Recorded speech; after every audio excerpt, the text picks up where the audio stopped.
Hey YouTube, Ziz did a interview with GGG on Path of Exile 2. It looks like they're going to be talking about trading during it, so I don't know how much my opinion's going to matter on this since I play SSF, but I'm going to be doing some ultimatum, grinding out my challenges before I end the league. So I think guesses for what they're going to talk about. I believe they're probably going to talk about, obviously, trading, the item guys here, so they're going to talk about uniques, and what else are they going to talk about? They got the items guy, item balancing, different types of uniques. They're going to give you new, like, crossbow stuff they might talk about. I don't know, they've got quite a bit of stuff to talk about, but let's see. And still bugging out. Don't know why. Hi, Zizrin here with a interview with Path of Exile 2 developers Jonathan and Frishi, and I'm honored by them joining me here today, and we're going to ask a lot of questions, and I figured we could start with you introducing yourself and what you do specifically at Grinding Gear Games. Yeah, so my name's Jonathan Jonathan, Rogers, the head and I'm the game honcho, director on Path of and Exile 2, which Rishi, the is certainly items keeping me guy. busy at the moment. My name is Rishi, and I'm a game designer on Path of Exile 2, mostly working on items and anything in that nature, which also keeps me very busy. But you're doing some PoE1 stuff as well. Yeah, when it comes to item stuff, you kind of, help out there as well, for sure. He probably still works on Ascendancies and PoE2 and new league uniques, right? Yeah, It's a lot of stuff to do, yeah. So I want to start by saying I actually really liked what you said in one of the previous interviews about a lot of people try to ask questions on behalf of other people and creating artificial problems that way. So I'm mostly asking questions that I specifically care about myself because I feel like I'll be able to. Ziz, good. I was gonna say good aim. Watching too much Jinxie. Yes, I can't stand that people keep saying, this is a problem because I think other people will think it's a problem. I can't stand that whole thing with the major conversation it happened with was the Keep it up, the storm approaches. I'm blanking. What is it called? The EXP, like the resetting, like your EXP and levels during campaign. Oh my god. But thank God, Ziz. That's why Ziz is the goat. Better follow-ups. So there are some duplicated questions that I feel weren't followed up. Thunder and lightning So abound. just wanted to say about that. But yeah, thank you so much for taking time to be here. No problem. And I figured we could start with sort of a re-follow-up. And I wanted to ask, is everything going to be tied to maps in the same way everything is in PoE1? Or will there be more standalone endgame? Because you did talk about how you really like delve and stuff. What I'm asking about specifically is there a chance that we'll get a completely standalone endgame? My guess is no. Think about delve with no reliance on maps, or heist that is completely self-sufficient, so that during an entire league you could go, I don't want to do the mapping system at all this league. It would be possible, but what I will say is that it's very important that anytime you can effectively choose difficulty of content, you have to have some kind of tie to economic value in order to make it so that you can't do content that's too hard for you. So the reason why the map system is like the way it is effectively to ensure that, right? Because in order to earn access to higher maps, you have to do lower maps and so on and work your way up the chain. Okay. So any in-game system that you want to have that's independent of that would have to effectively do the same thing. And so that's kind of important. Like we do have some stuff. It's very hard to have stuff that's not economically tied to the map system in some way. Like in the case of Delve, you've got like Sulfite, which you sort of need to be able to get somehow. In order for Delve to be completely untethered, you have to be able to get Sulfite in the mine. And I guess the fear we would have around that is you'd replace Azurite with boring, that you wouldn't like, that wouldn't actually be enjoyable in some way. So I guess we'd just have to feel confidence that it would be okay to be able to just do that forever in order for that to be okay. So I guess my follow-up there and like how I would solve that is actually a further question I have. But I feel like loot right now is very like homogenized in Path of Exile. I think it started somewhere around Legion where we started getting a lot of other league mechanics as rewards as part of Legion, right? Like you would start getting catalysts and other things like that. So I personally think that if any mechanic that was like that was the only place to get it, then you already have a reason to keep farming it there. And I guess my follow-up there is that something we're going to see in PoE2? I'm not a huge fan of it. I wish it was specific, the only place to get things. I wish that you need to farm Blight to get oil. You need to farm Ultimatum now to get catalysts. You need to farm Delve to get fossils. I've gotten more prime resonators from Blight and Legion than I have from Delve, and I've delved more than I have done either of those two. So I don't know. I wonder if they'll do that in Path of Exile too. That's something I really enjoyed with Heist. That like Grand Heist was the only place to get replicas. Yeah, we definitely feel like having rewards tied to a mechanic, and only that mechanic is definitely a good thing, and we will definitely try to be doing that going forward, I think, in PoE2 for the most part. Yeah, I mean, I think even in PoE1 we're kind of trying to walk back a bit some of the like other ways to get content. Like we've been kind of moving more in that direction. There was definitely a period there where there was like way too much use of other leagues rewards, I would say. And yeah, I completely agree that like in order to make it so that like it's really good for diversity of endgame to have it so that each got rewards separately. Yeah. Awesome. Yeah. No, I totally agree with that. That's something I was really hoping to see with like some modernization of loot. For sure, awesome. for sure. So you have talked about this a little bit, but a lot of the marketing so far feels to me personally is like very focused on the new crowd. It almost feels like you haven't really been targeting existing. They're really trying to scoop up them D4 players. Not seeing a lot of endgame yet. Maybe that's because it's not ready. But Also, I prefer other stuff being accessible in the content as long as the main place is. Maybe like tier 1 content, or like you can get lower tier stuff like resonators. You can get the first 2 from other content, but you can't get. What is happening here? What is this? Oh, they're converted. Threw me off so much. I was like, what is happening? You can get lower tier like resonators, but you can only get primes from Delve or something like that. You can only get gold and silver oils from Blight. I hate Legion. It's Expedition. Yeah, that's Splinter's Ritual. Yeah. It seems like it devalues that content, and then it's no longer which one do you enjoy doing or which one do you have to do. It's what becomes which one is more efficient to do, which is kind of shitty to have to play efficiently rather than what's fun or what you need to do. I'm okay with needing to go to an area and do this, like needing to go to Heist to go get a replica or something.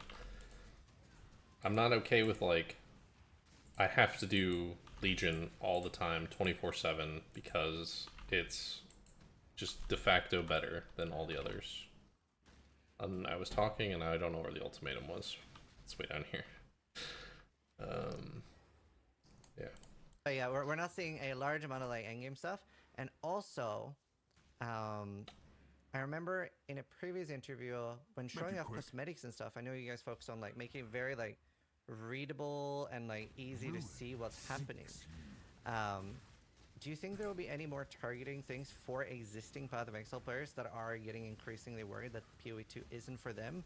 For example, specifically showing off endgame, more really cool and complex interactions, like even the druid slamming the ground, volcano stuff activating, that's super cool to me. More things like that. Yeah. I mean, I think that it's sort of interesting because when we're making marketing, we have to... The thing for Synthesis is it doesn't have a home anymore. So... Mystic Pain, which is one problem I had with GGG over the past like 2 years is they never added the leagues in. Like there's like 7 leagues in a row that like didn't go core. everywhere your gaze some came back later, There shall be only like Ultimatum, but it was leaving like loot homeless, kind of. There was no place for it, or there was no way to add it back. Like recombinators were very good, but shrapnel they and shards about. didn't have a home where you could get them anymore, and they were a little strong, so they need to be balanced, and they don't have a home, so now they don't get added. Problem. Yeah, but that's just like you add, instead of a 50-50, make it like a 30% chance. That's just a value change until they become not bad, but like balanced, I guess. To make sure that we're not gonna just completely alienate a bunch of people who've never heard the game before. So we have to be really careful to avoid that. That's and I think that's why we kind of make sure it. that everything tries to be a bit more understandable for new players. So yeah, like I guess the assumption is that like as far as like getting really deep into the weeds, we can do that kind of thing in this kind of context more, and then our existing players will be able to kind of appreciate that. But when it comes to like releasing big trailers and things like that, new players aren't watching these interviews. New players don't know who Ziz is. Like, torn to shreds. I don't think that a new player... the only reason I know this interview exists is because it was on the homepage of Path of Exile. But yeah, I wonder... It feels like I don't know anything about Path of Exile 2, and I've watched every interview, ExileCon, all of it. I don't really know anything about Path of Exile 2, what it's going to play like.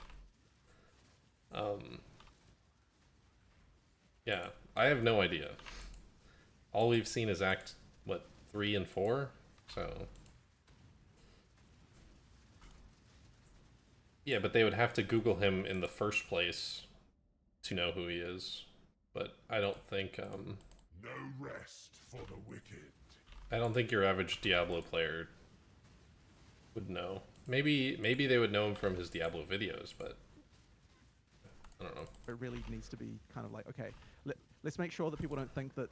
I mean, you know, we've already got a reputation of the whole like Path of Exile kind of thing going on, so we just have to be a little bit careful that we don't completely alienate people before they've even had a chance to try the game. And I guess the other assumption is that a bunch of Path of Exile 1 players are likely to want to try Path of Exile 2 out and find out the fact that all the depth is still there. You know, they're likely to just to try it out anyway, if you know what I mean, and find that out. So yeah, I mean, effectively, it just means that a lot of the time, yes, we have to make sure that the marketing is more new player friendly. I get that. Do you think you would? I don't think you actually have to market to old players. Kind of. You kind of have to market to us. Kind of. But we're playing Path of Exile too. Even if we hate it, we're gonna play it.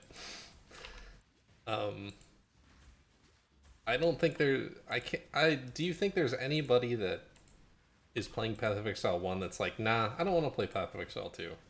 We're all gonna play it. We all are. If you've ever played Path of Exile 1, you're gonna play 2. But so you need to grab...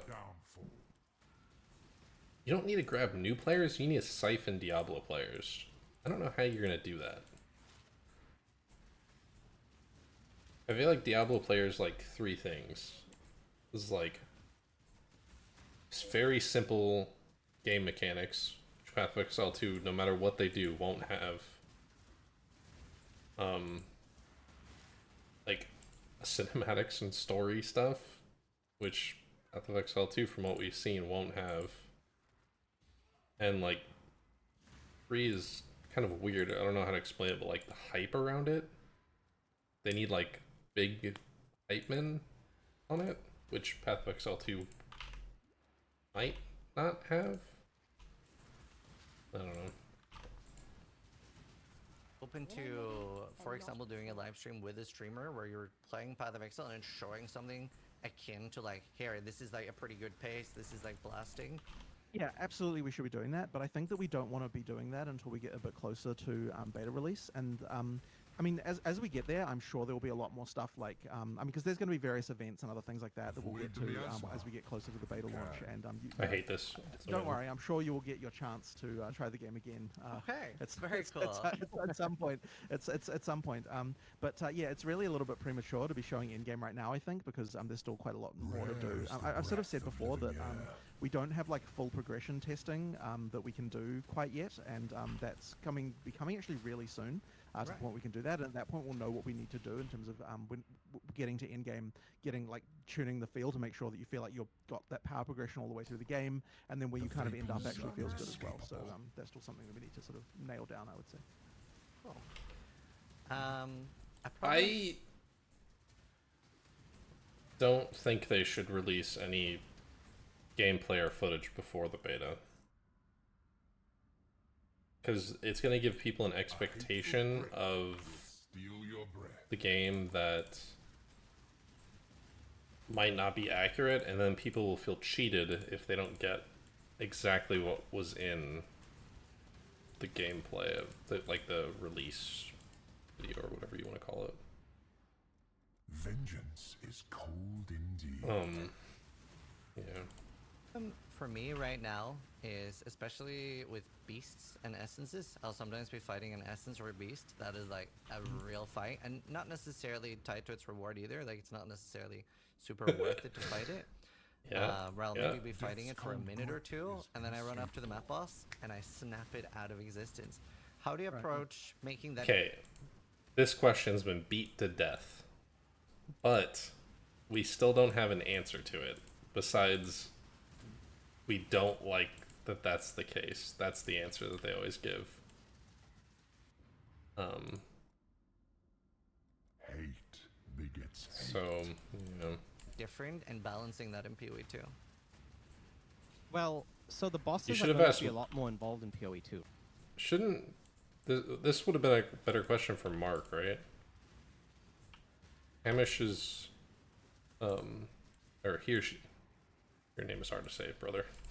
He or she. Harishi, is more of an items guy, right? So. A sliver of the winter of Yeah, the world I wonder if returns. he'll have a good answer to this. Right? Like a PoE1 map boss is like, for example, there's Hailrake as a map boss, and if that lasted minutes, it's just going to be boring, isn't it? So, I mean, a lot of the bosses in PoE2 are going to have many different mechanics that you have to fight through and everything, and that on its own is going to be quite a bit different. But I believe there's also some changes. Yeah, so in Mark, PoE1. there are some issues basically in PoE1 where because of the way that multiple mechanics can stack multiplicatively, you can get into a situation where there really is too much life. I don't even think that's true. Effective HP on monsters, due to that. And I think that Mark has some. I don't even think it's stacking. You could have just a rare by himself with maybe one league mechanic on him, and he has got 10 billion HP. An abyss mob by himself, like an abyss rare by himself with like juice on him. So that's, I guess, 2 mechanics. That shit's crazy. Those guys have so much HP. If they have not corrupted blood, if they have consecrated ground and extra life and any other rare mod on them that's defensive, you're never killing them. If they have Soul Eater, forget it. Too dangerous. Kind of system that they're slowly introducing in PoE1 where there'll be some way to effectively demultiplicativize that. I don't know what the word is, but make it more additive so that it actually scales more reasonably. And I think that will mean that you sort of don't get as many of those sort of situations where something's just unfairly and ridiculously tough. Yeah. But at the same time, I wouldn't want to say that it will never be the case that a rare could potentially become harder than a map boss, because I think that it's cool when you do have a... I think it's okay when they are, just not every is, single one of them needs to be like that. Difficult. But And right now, want every is just, single like, one this is thing like is just that. impenetrably tough to the point where you just can't even, you're just scratching it.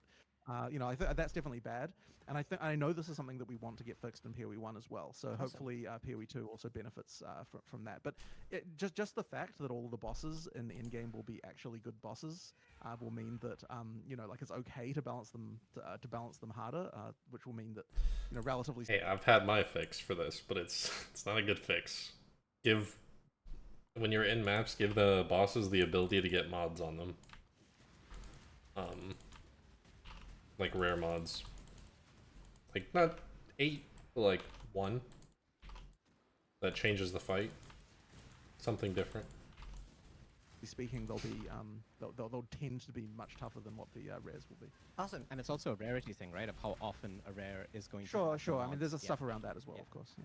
So from what I'm hearing, right, all or the majority of the map bosses are going to be like more substantial fights. Sure. But a follow-up question I have there I don't think so. is it can feel really good to like maybe have a specific build that is maybe very bad at bosses, right? I think back in PoE1 we had Vol Sparkers that couldn't do bosses at all. Do you see that being an approach players can do where I can make like a map specific build and it still be worth it to just like blast through the map but maybe completely ignore the boss? Or is it going to be expected that you're killing the map and the boss and that is the expected gameplay loop? It's a very interesting question, but I guess I haven't directly considered until They don't know the answer to this yet because there hasn't been So, Well, there's a fraction of the reward that comes from the boss versus the map and versus. They haven't balanced the game yet. They're not going to know the answer I to guess this. in theory, if you could do the rest of it fast enough that you could give up the reward from the map boss, it would be okay. The intention is 1/3 from the map boss of reward, roughly. So that basically means that if you can do the 2/3 more efficiently, such that you can overwhelm the 1/3 that comes from the map boss, then that could still be plus EV for you. But I'm just thinking, like, do we actually want to incentivize that? I don't believe. Listen. I don't believe this 1/3, 1/3, 1/3 thing. One of them is going to be broken. The league mechanic, by default, is almost always broken on release, like rewards wise. Has there ever been a league mechanic that they've had to adjust? Or non had to adjust? I don't think so. The map boss, it's going to take too much time compared to running around. There's no way. I can't fathom that the time efficiency is going to be worth it to do a boss. It's even in PoE1 that's the case, and we can delete bosses. I don't know about this. An interesting So question. I have a direct follow-up too that might make you think about it differently as well. And it was initially supposed to be about core bosses specifically, things like Eater Worlds and stuff. But is there going to be like very distinct different loot between the map boss, like something that's only accessible there, versus the rest of the map? Shrapnel and shards. Yeah, I mean, we generally do that, right? Like, generally speaking, the map boss does have specific loot, right? Like, it's not the whole map. Is my Yeah, the well, the map div boss cards. Is, well, if you're just talking about regular. Oh, sure. If you're talking about regular map, well, Yeah, regular regular map, bosses. generally not so much, right? But it's more. Wait, that's not true. Regular map. I farmed with this league. You go farm div cards specifically for map bosses. A thing when you've got like specific important like a specific bosses. boss will certainly have it, yeah. But that being said, I actually do like having like even more specific content in certain cases. The thing we just got to be careful of is we have to make sure that our systems don't encourage just running the same thing again and again and again for absolutely forever. Like, it's nice to be able to target that's what it is right now. But you just have to be careful that it's not like the economically best decision is everyone runs this one map and then that's it. You know what I mean? Yeah, So that's tricky. That's why I'm such a big fan of like more target farming in specific things, so that there's like you have so many options of things to track down. And I wanted to ask you about how do you feel about loot tables and target farming? And in all my time playing Path of Exile now, Path of Exile 1, I've only been able to discern one single item that drops anywhere, but also has like a higher chance from something. It's Remi's Concoction from Aziri, or from Aziri's Trial. It's the only thing I've been able to discern in 25 Is that even the case? Is there going to be more things like that that are like similar to Diablo 2, I feel right? like- Where Nightmare and Dariel is a higher. How long chance has that than been Jordan? away? Are you approaching that in or any way, like loot whatever. tables Well, and target I'm farming? not fixing it. Yeah, things that Well, the do funny farm thing about that- globally. The funny thing about that is div cards kind of are that in a way, because div cards ultimately are a way to target farm certain things. So I guess like, I mean, we haven't discussed whether or not exactly how div cards will come back and so on, but I don't know like, if I've ever gotten a but Remis effectively, from div cards do Aziri. serve the purpose of allowing. But I've you to gotten target 3 farm for this certain league items with a higher from- chance at a certain area. Yes, but there's a big difference there in that div cards usually drop in one your zone. prize and I'm talking about things that maybe Right. drop globally, but something has a higher chance of dropping it. Right. Well, but the unique that the div card gives drops globally is, I think, what... Yeah, that's what I Right. mean. So, like, if the unique the div card gives Sure. drops globally, then the div card effectively serves as like a way to target farm that thing over. But even div though- cards, they said, aren't going I to guess I work would the say that same, those so that would systems be the kind of seem a little bit exception. similar to me. As for whether or not the actual map boss itself would drop like more as opposed to the map, I guess we could consider doing that for something like a div card. Like it's a potential way to kind of make it so that you've got that like that Div cards only drop from bosses. but I mean, my understanding is that you had some issues with div cards in PoE1 as they are right now. So I'm curious to talk about that if you want to talk more about it. Yeah, that's my next follow-up. The problem that I have, I don't know if Ziz is going to say it, the problem I have is that you can get Headhunters and Mage Bloods from low tier maps doing no risk, and the reward is insane. That's my problem with them. All high tier loot should not have... It happened again. All high tier... I don't know why that's happening. High tier loot shouldn't come from div cards. Just shouldn't. If it does come, it should come from the thing that drops it. So like you should farm the div card of, I don't know, Nimbus from Uber Eater of Worlds. It also drops that unique. I don't know. That's my problem with it. Also, I don't know why I was that keeps watching going all the way the up there. Crypt talk It's about very this, annoying. and yeah, I personally feel like divination cards, especially for boss drops and stuff, super devalue what they drop, especially with something like the Void or when they can come from Diviners. Not inherently against a divination card for a boss drop as a pity drop from either another really challenging boss or the boss itself. But yeah, I wanted to know, how do you want to approach divination card and strictness to keep boss drops exciting? Yeah. So we were actually just talking about this. So yeah, do you want to? Yeah. So I definitely agree with you in that it always makes me sad when a boss drop comes from a div card before a boss is even killed. Yeah. You know, and we were talking about how it might just be better. Like, look, we don't actually know how div cards are going to come into PoE2, but if they did, they would only be limited to world drop items and not boss specific items. Because I mean, in theory, we could have the boss drop a div card for the boss's loot itself, but that sort of defeats the purpose a little bit. Exactly. So yeah, like basically, I think like. we were saying how if we were doing it, we probably would prefer that we excluded things that were in boss specific loot. But I know there's even other things like, so the other one that kind of also causes this is the reliquary.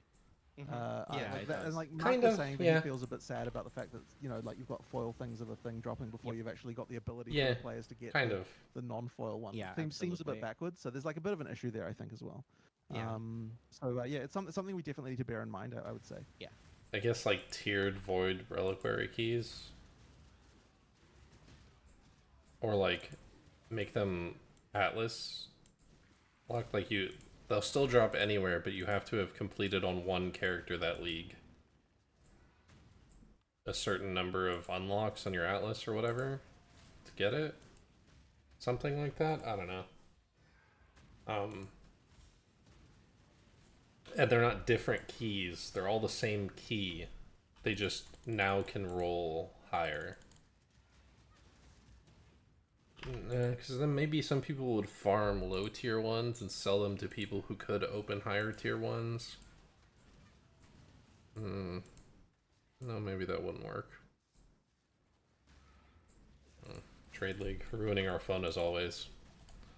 We did sort of discuss a few things about ways to. Yeah, but I don't know if I don't know if I've got a specific solution I'm quite happy with yet, but that is definitely a concern. But at the same time, like I know that players really do enjoy the process of being able to create things like div cards, so it's something that I do want to try and have something like. Why does it keep happening? Like that being in the game, so it's just a matter of making sure that we're controlling them right. Yeah, and like obviously, well, my thought was you could have like boss pity drops that just can't drop from generic location div cards or the void, right? That the boss itself is the only place to get the pity. But a follow-up I have is all divination cards right now are made by supporters, right? As a company, you haven't made a single one. Is that something you're thinking about changing, or do you think that will be a supporter pack? I would say that I do like the fact that the players can know like that a certain piece of content is like player designed rather than company designed. Like I kind of like that separation. So I think that I would want to maintain that sanctity if we're doing that. It's a nice thing to have, but it's causing problems. As I said, we have to sort of work out what our rules are going to be for stuff like this. I mean, one question people have is like, are you going to do the whole design a unique thing again in PoE2? And this is a tricky question because like it is like Probably. Well, I mean, Rishi's normally the one who has to actually to actually do it. So you could say what your experience is like with regard to that stuff. It's generally so. And I'm not trying to sound hypocritical here because I actually started as a supporter that designed a unique as well. But it's actually really hard to make them, and the time it takes to make a supporter unique compared to a unique that we just make in-house is massively different. So if we were to do it, it would be... I don't even know like how much it would cost, like the company time and all of that. You know, part of it is just like there is an awesome community feel you get at the like I just remember the early days of PoE1, supporters doing that stuff. It just felt really cool, and so it feels sad if we weren't able to do something like that in PoE2. Like that's why I'm kind of keen, even though it is. Is he in the kind of painful in a lot of ways. I think it still might be worth it just because like it's like there's just an awesome sense you get out of that. I think the main problem with it actually is not so much the process of designing it with the community. Yeah, that part. Or the afterwards when the like trade some other league that's ruining like it. Some new item will come out that's like better than the one the supporter designed for some purpose, and they're like, oh, you have to buff my thing, and like effectively they've got a sense of ownership over the item after it actually goes in the game, and that's kind of like that's actually probably the worst part about it. But I would say ignore the community in that. If you felt that you're too big. Balance should always be your guys' and not I don't what the want community that to be wants. the answer. Like I don't want to have to. I certainly don't want that to have to be how we say that. I don't think we would do it just because we're too big. It would be for other reasons if we didn't do it. Yeah. So obviously there's two solutions I thought of. One is increasing the price, right? That will like limit. No, that doesn't work. You could also have a raffle that people sign up to no, same issue. Pay whatever the $500 or the $1,000. And then probably like 3 people are picked, and they're like the lucky ones. That would be interesting as well. Same issue with all of them. But I don't know. We've also done it as like like a contest, right? The winner of a race gets to do it. That was the most recent time I like that we've done this. The problem with that is Ben keeps winning everything. It can be when you've got too few people doing it, can actually be an issue as well because then there's this weird community pressure thing of like a unique will come out and then the community like, oh, you wasted your thing on this and this kind of stuff. So there's a little that's like some annoying things around that. Yeah. That happens with the current supporter uniques as well, right? Like when someone designs a unique, they expect it to be at a certain power level, and when people decide that it's not, they sometimes don't feel like like they don't feel happy about the result at the end of it because maybe they didn't make it an item that was strong enough or whatever. So yeah, there are definitely a lot of issues too. It's very cool that you're talking about that though. Are there any supporter related thing like the Valdos or the div cards or previously created unique cycle taxi? Is there any of that is going to be transferring to PoE2?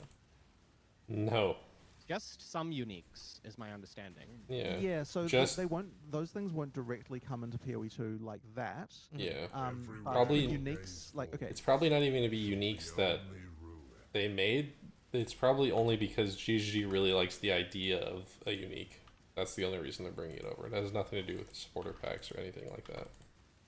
Or race winning or anything. It's just they like the idea, so they're taking it.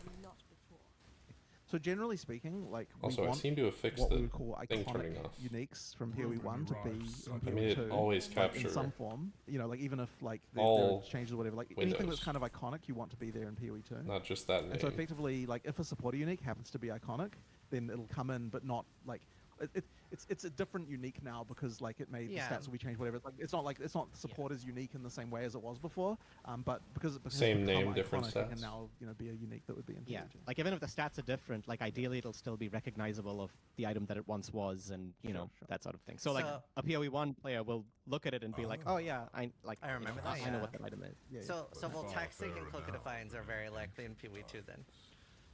No. Say so. Yeah. Really? Awesome. I tried to have like a mix of questions, not so much like staying on one topic necessarily. That might have one been a I'm very fake curious yes. about personally is cosmetics in PoE1 right now are very often tied to one specific piece of armor. Like right now we have. He talks about this a lot. But that's only on the chest. Right. would there be a possibility in PoE2 to have it that's just like, okay, your character can fly with... Alright, their answer is going to be in PoE2, this might actually be possible because of the new character rigging that allows that the clunky PoE1 character models didn't allow for. That would necessarily be tied to that exact effect. Let's see if I gotta guess that right. So we discussed this a little bit. Here's the thing, like, maybe I'm wrong. if we divorce the cosmetic completely from the function, I feel like you're going to end up with a situation where you end up kind of like with the cosmetics we were making back before, where there's like just a lot of like, I don't think it's as interesting. I do understand why players certainly want in some cases for those effects to be available on different slots or things like that. But I think that, I don't know, like thematically as far as design goes, it's just so much better to design an item where you're thinking like, oh, it's a, you know, like it actually puts the game design, I'm not doing a very good job explaining this, but it puts the game design kind of back in the cosmetic design process, which I think is something that makes them a lot cooler, a lot like better for our designers to work on. Right. I like that so idea. it's kind of like, or not that idea, like, that... I think there is maybe some cases where we haven't tied the function enough to the actual armor or piece. And that's the cases, I think, where players are asking for, oh, I wish that this could be separate. Yeah, like flying specifically would be very cool to mix and match with different sets. Right. But the I think in those cases, maybe we should be considering doing. I do think the MTX system needs to change somewhat.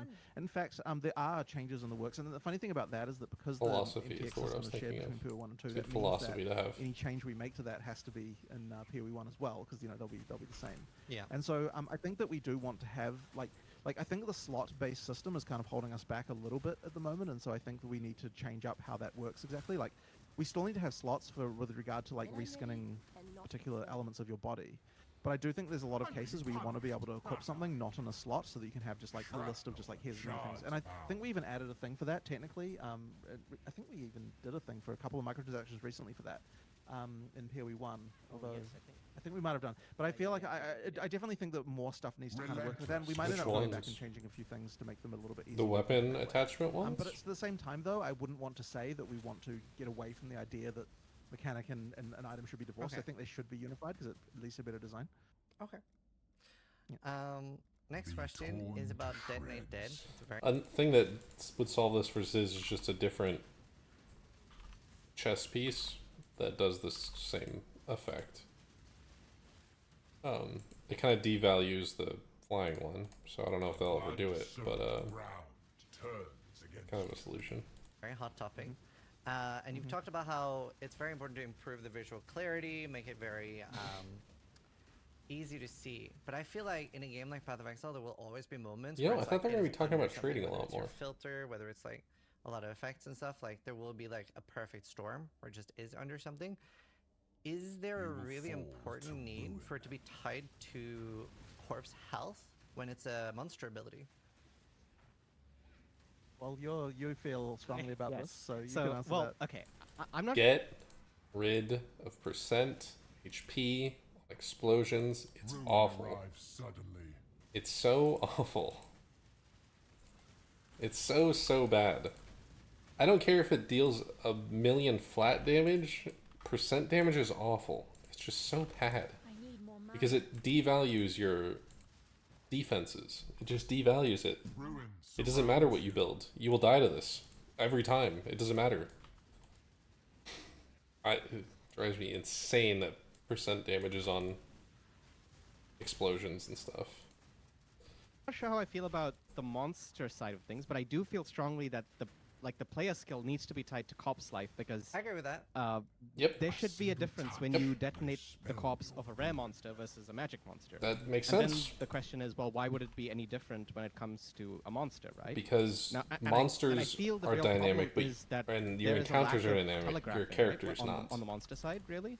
Like, I mean, the telegraphing change we want to make really should make it so that you can see it. Like, I don't think it will be impossible to see once we've done the telegraphing. I don't care. That we want to make. yeah, like basically, is it okay for a monster to detonate like another rare monster's corpse, and it takes 5 seconds or some large number of what? time, Wait, before maybe. it detonates, If but it's it not the will kill you percent, if you yeah, I stand guess. there. I think that Fine. should be okay as long as you Yeah. can see the telegraph clearly enough. Do so you the think, question is basically, can we make the telegraph clear enough? Yeah. Right? I guess, but do you think it's good that there are, because Detonate Dead can become untankable, right? Like borderline untankable. Do you For think sure. that's a Not can, is untankable. There's nothing you can do if a boss corpse gets exploded. There's no character in the world that can tank it. You'll just die. I think if you... Is there any possible bullshit method of completely negating it? I don't think so.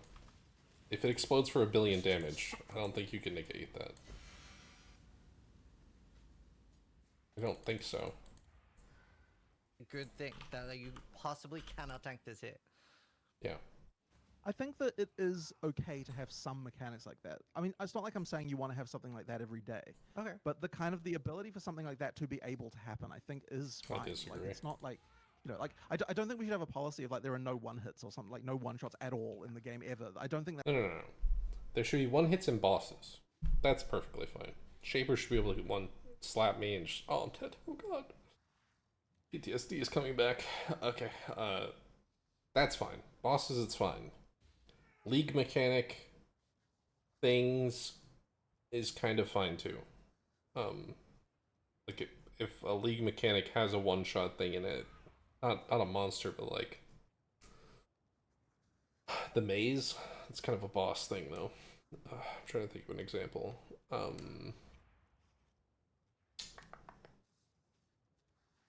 Labyrinth traps, kind of. There's a trap that one-tapped you. That'd be okay, I guess. But just generically in every single map, on every mob, and you always have to be worried about it. Always, at all times. Nah. That's a good idea. No because shot. I think it handcuffs you a little bit too much. Yeah, so that's that. I guess that's sort of how I would feel about that. Is you just want sometimes that, and it makes for interesting stories and sort of stuff like that to happen, right? Like if it's unfair, that's a problem, right? That is a problem. But Yes. if it's just like, but if you were warned, you screwed up, you should have known better than that, and it's on you, then I think it is okay for that to happen sometimes. You still know she-cops exploded the cops of the boss, I know, right? I know, it is great, but I'm also a big fan of being able to like, you know, pre-prepare. I think that's a very important approach to hardcore. Right. Oh, to for like sure. math out and think like, I am now immortal if I play in a certain way, and yeah. Right. I'm being punished, But yeah. aren't I? That's fair. Should complete immortalness be possible? Well, I mean, I guess you want the occasional thing, right? Not complete immortalness, immortal to the particular thing that you're about to do. Like, Blood you don't is the always source need of to life. tank Maven memory game. But if you literally can't tank it, or you literally can't do it, you're just like, I don't have the skill to do this. You should be able to outgear it. That one instance. But then your character is really bad at the rest of the game. You have to like respec the character once you go into the rest of the game. The problem with it being in maps, I think, is that your character has to be able to do it at all times while doing all the other content. And even in boss, like in Maven, that's how I died last, was corpse detonation, which was super annoying. I hate it so much. Maybe I'm biased because I keep dying to it, That's but fine. I That's a hate good it. answer. I hate it. Well, pretty much direct follow-up. How, or are you, yeah, can you talk a little bit about how you're going to approach making monsters dangerous in PoE2? Because the game pace is going to be very different. And if I recall, a previous answer was that you felt it was dangerous or hard to make monsters dangerous when players are one-shotting the screen without on-death effects. So is the approach to that going to be different in PoE2?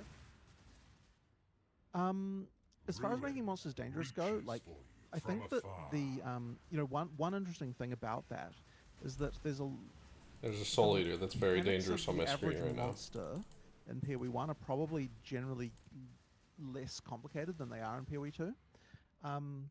Oh yeah, there are some Everywhere monsters your that have more gaze mechanics than falls, some bosses, right? From PoE1, Yeah. sure, yeah. And so like that means that in your general mapping, like there will be more complexity around like some of the stuff that can happen. What's the simplest boss, and total kind of tangent, what's the simplest boss in Pixel 1 that has almost no mechanics? The, Illic? He has leap slam and swing, and then recover. Is there any You will fall to ruin. I mean, a simpler boss? What's the simplest boss? Like map boss, not.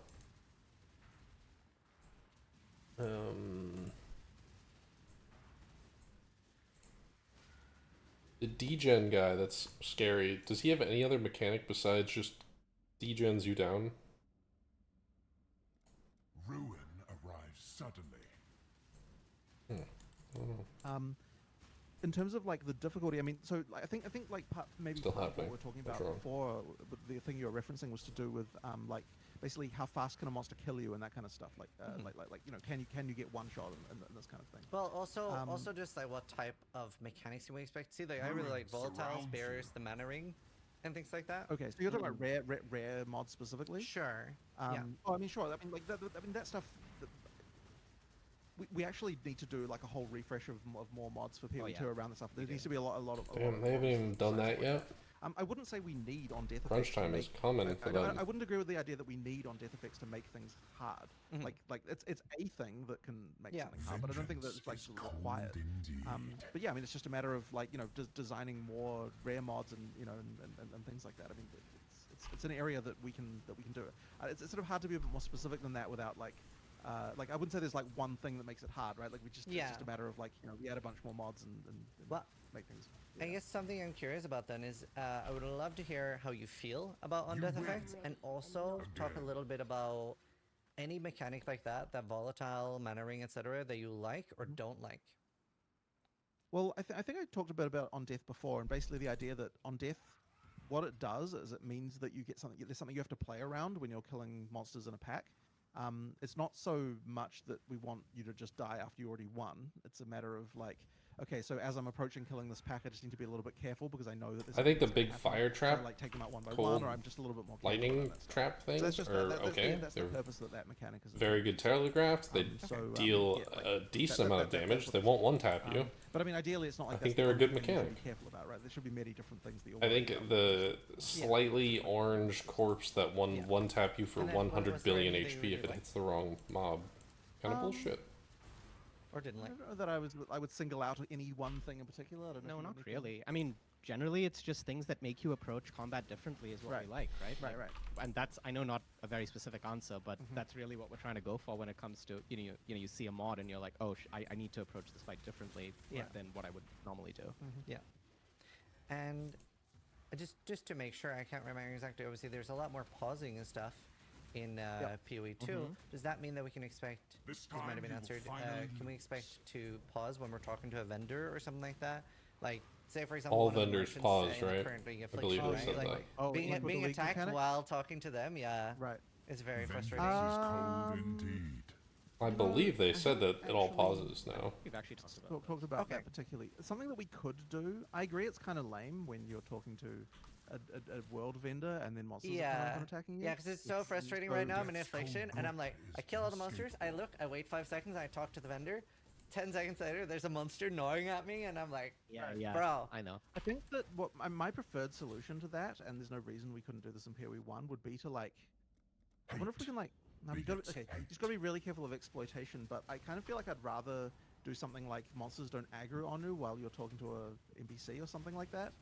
Just because I like pausing, like when you pause the world, it is like you do notice it, right? Like stuff stops, like like if there's anything happening, I'm like pausing right now. if you talk to an NPC and like fireball stops moving across the screen, like it does seem a bit. Winter of the It was world. very nice, I gotta say, in Ultimatum. I Right. really like that. I mean, yeah, but that's a little bit different, right? They've got like a different thing going on with that. But I as I said, I prefer thematically for in most cases to do some kind of like monsters don't aggro on you while they're talking to a vendor kind of solution because I think that The slowing would of be your own more heart. thematically good. But I do understand that that's an issue, and we should really fix that because it's not very nice when that happens. Yeah.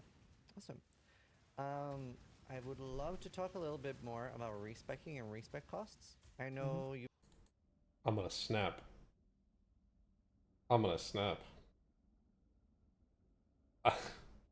I cannot believe we're still asking questions about this. Their answer is no. It just is no. They said maybe they'll add slightly more respecs. Their answer is no. You've talked previously about like making it free. Yes, Jonathan, the face you just made. Option. No. But have you considered making the early game more accessible? No. I think that is probably, as somebody that like all of my content specializes I on hate new this players, question. and I almost feel like I'm doing them a disservice if I tell them to play around and experiment. He's doing the thing. He's doing the thing. He's doing the thing. Ziz, you said you weren't going to do the thing, and you're doing the thing. The wind You're worried about what other people are feeling the issue with. You worded it in a way that it's you feel like you don't think that you feel bad that you feel that they feel that way. That's how you worded that. I hate it. The reason for that is a lot of Because people I love on you, my but I like, hate hey, I'm that. level 60, my build does no damage. How do I fix it? Ruin And to a level suits 60 you. player who's new to Path of Exile, the only solution is make a new character, which does make some people quit. So something I was thinking about, like for example, making regrets count for 5 times the amount at a low level, or free respecs until level 50 or 60, something like that. Nope. Thoughts? Nope. Well, I don't really enjoy the idea of a mechanic Ruin working differently arrives early on, suddenly. and then it changing at some point. And can't I really, move? this is going down to understanding Oh, what 'cause I don't passives need- are going to do to you, right? Like, That is a big part of it. But I mean, just Also to, like, experimentation. right, yeah. right. Nope. I guess I like. It's He's funny, so this one annoyed does at this come from a question lot of too. people just- I don't. Ziz, why are you doing this to them?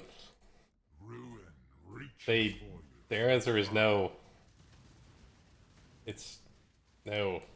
propose, oh yeah, you should be able to just free respec when you're low level, because it seems like an obvious answer to this So kind of problem. But I guess I don't think that's a good solution. I actually love that right, there's a yeah, cost yeah. and that your things have impact.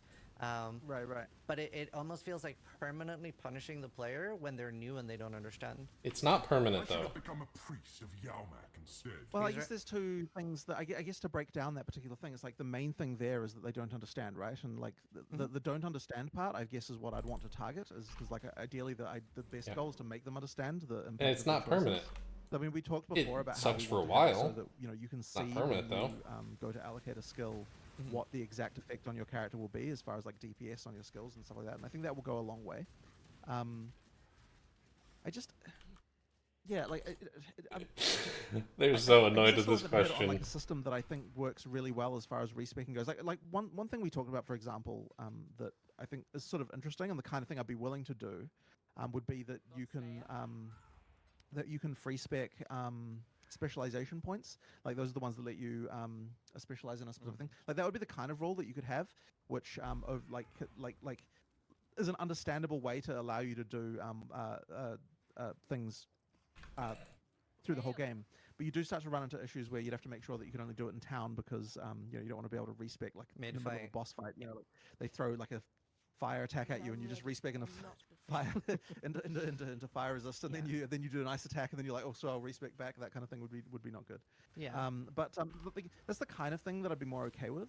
But like there has to be like ideally there'd be some kind of consistent rule that allows you to feel like you're not losing the character This trial will of see your your character, downfall. whatever that means. Yeah. While also kind of Hey, do all resistances for this count for chaos? it's a tricky one. Like I mean, we do get asked this all the time, right? Like it's one of those things that like it's just a constant issue on people's minds. A minor thing too is I think we've made at least, like, I guess this isn't completely done, but the passive tree is meant to have more generic nodes at the start, and then they start becoming more specialized as you travel further out. I mean, that's sort of true in PoE1. It is sort of true, It is you know, true- but it we're is trying true to make in sure that that is the case, right? And that where- can kind of mean that you don't really have that So- sort of issue as much either. But yeah. So you said that Ruin it's going to be arrives more suddenly. indicative on the skill tree how much something is going to do for your build, right?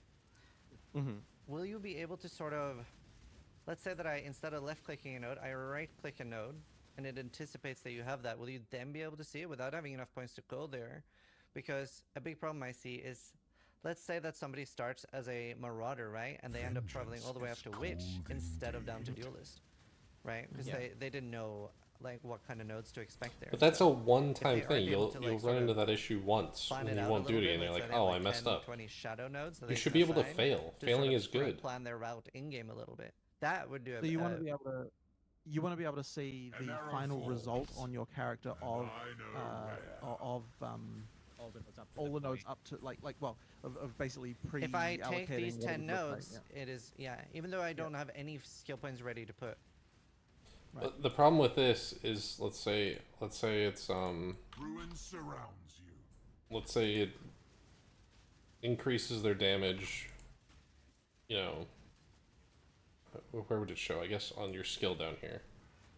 It would show like 75 damage.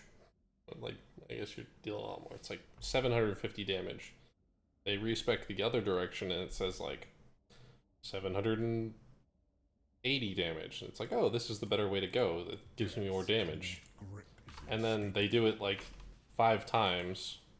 And then on the 6th one, they're like, wait, that node didn't give me any damage this time.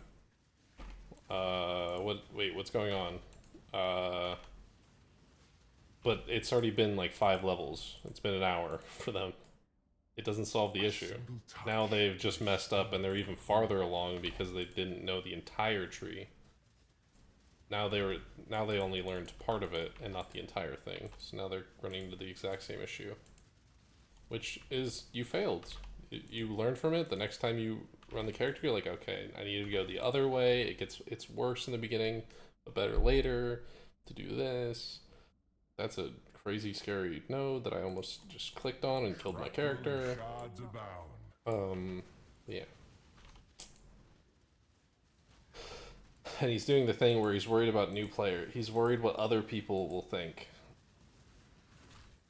And not what he has an issue with. Right. We actually discussed this a little bit, and I guess I'm a bit undecided as to whether that's good or bad. So I previously said before that I want to avoid too much like path of building stuff in the game and developing. But on the other hand, like it does seem harmless what you're talking. The solution would be green number. Green number go up. Green number good. And you could like pre-put in Zizarin's build. You paste in his code and it puts it in, and then you see the green number go up as you level. That would be like, so you literally can't fail the whole way through. About, and it wouldn't actually be hard to implement once we've got the ability to.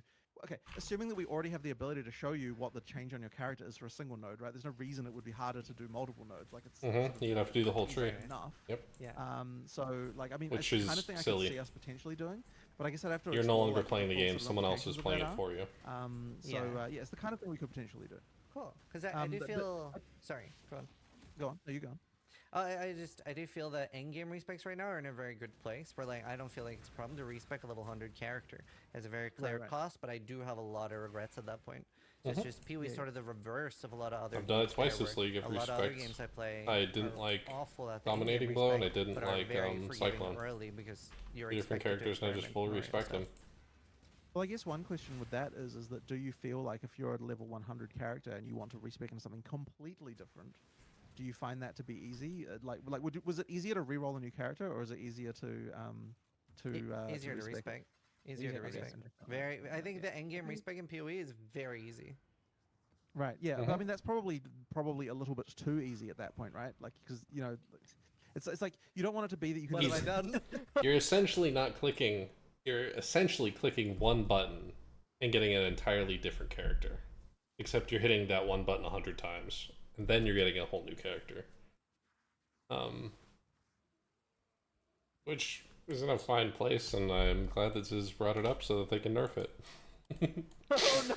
No, it's very hard. It's very difficult. No, I think that's partly just to do with where the loot is. Ziz, you upset that guy that hated your spark nerfs that you got in the game. You just did it. That guy is coming again. I'm so sorry, PoE community. Yeah, no, that guy's coming again, Ziz. You ruined his life. You want it to be that it's a mission you can go on. That it's not necessarily it's not necessarily easier. It's not supposed to necessarily be easier than re-rolling a character. I mean, look, if you're talking about an actual level 100 character, then sure, yeah, it's going to be easier because level 100 should be a hard thing to get to. Not that it is particularly hard in PoE1. Well, depending on who you are, I suppose, but not that it is that hard. It's easier that I figured out how to do it now this league. I got if you're talking about 70% of a level sort of in like character, 4 maps last I would night. hope that that it would They be took the case like that 15 rerolling minutes to another level 80 complete, would be but a bit easier than still way faster than anything I was doing beforehand. But I'd say it'd be the case in PoE2. Yeah. But I guess we'll see. Like it's supposed to be a bit of a mission to go on, right? Is that where you still maintain the story of your character and everything, kind of? See, like... as a player, I do feel a little bit differently off it. I do like that there's a cost, but I do like that it's just that it is a cost. It's a clear cost. How much am I paying, and then I can weigh the pros and cons. But I don't necessarily want it to be like really difficult. Right. As I said, I mean, we'll look into the balance of that for sure. But at the same time, like, I don't want it to be trivial to be like, oh yeah, it's easy, just like like just grab 100 regrets. It's simple as. But New Ascension makes it a little more difficult. Where were we 5 years ago, right? Like, how are things looking then? It has. They could do this. They can make it the 100 respec things. But to get your ascendancy, you have to do the Wildwood kind of thing, where it's not just go to the lab and do it, and no matter what build you are, it's the same lab. You have to like fight a different boss. You have to fight a certain different number of enemies. You have to kill a particular pinnacle to get your last one. They could do that. I'd be okay with that. It's gotten increasingly easier, but I do think it is something that causes people to play longer, because ARPGs notoriously have a big problem with obviously you guys get asked all the time if people can just skip the campaign and stuff, because I think on software specifically it can easily feel like a chore. So I do think reasonable access to respecing and remaking characters, I like the campaign, so that people don't have it lets to me feel my character out. I do think there is a lot of value in that. Right, understood. I guess what I would say though is that like playing longer isn't necessarily our goal within one league. Like, we want you to come back and play every league. We don't necessarily want you to play a single league for like all 3 months, if you know what I mean. So like the argument really, like, I guess when you look at it from that perspective, it's like, we want you to try out something again next league. I'm not that I'm probably coming across negatively here because I'm just gonna, for sure, which I want to try and make sure that I'm saying, okay, I'm not necessarily out there to be like, okay, let's just make respecing really hard. Like, that isn't really my goal. But what I will say is that I kind of want to. Papa Chris, come save us. Here is just say no. Making sure that you feel like no. My character isn't just like a no. What's the right? Maybe you're better. It's not X amount of currency to convert into a completely different character, and I forget everything what my character was before. I mean, ultimately it is that, right? Ultimately it is. Specs do that, yes. But you don't want it to feel immediately just like. It's not just a trivial amount of currency, I suppose. Right. You want it to feel, probably. You want it to make it feel like there's a little. One account shouldn't be, or one character shouldn't be able to play all builds in the game. Something that I contribute to. I mean, obviously you get to the point without any penalty. As a streamer, you probably besides feel this way a bit more clicking a button because of the way 100 times. Like, is I think what they're trying to say. You know how to acquire wealth at this point. Like so therefore, like the wealth cost probably doesn't seem very high. Yeah. But I guess I would say that I would hope maybe the wealth, maybe the wealth cost is higher for people who don't know. I would hope that it would feel like a cost that is like relatively significant for them. Is one divine worth that many scours? This is something that I would have to embark on. It isn't just like a not scours. Regrets. Oh, I think. Oh, I just cut out a little bit there. I think I heard all of it. I think I just disagree a little bit, but that is something that could be off-putting to people in the game, I think, so.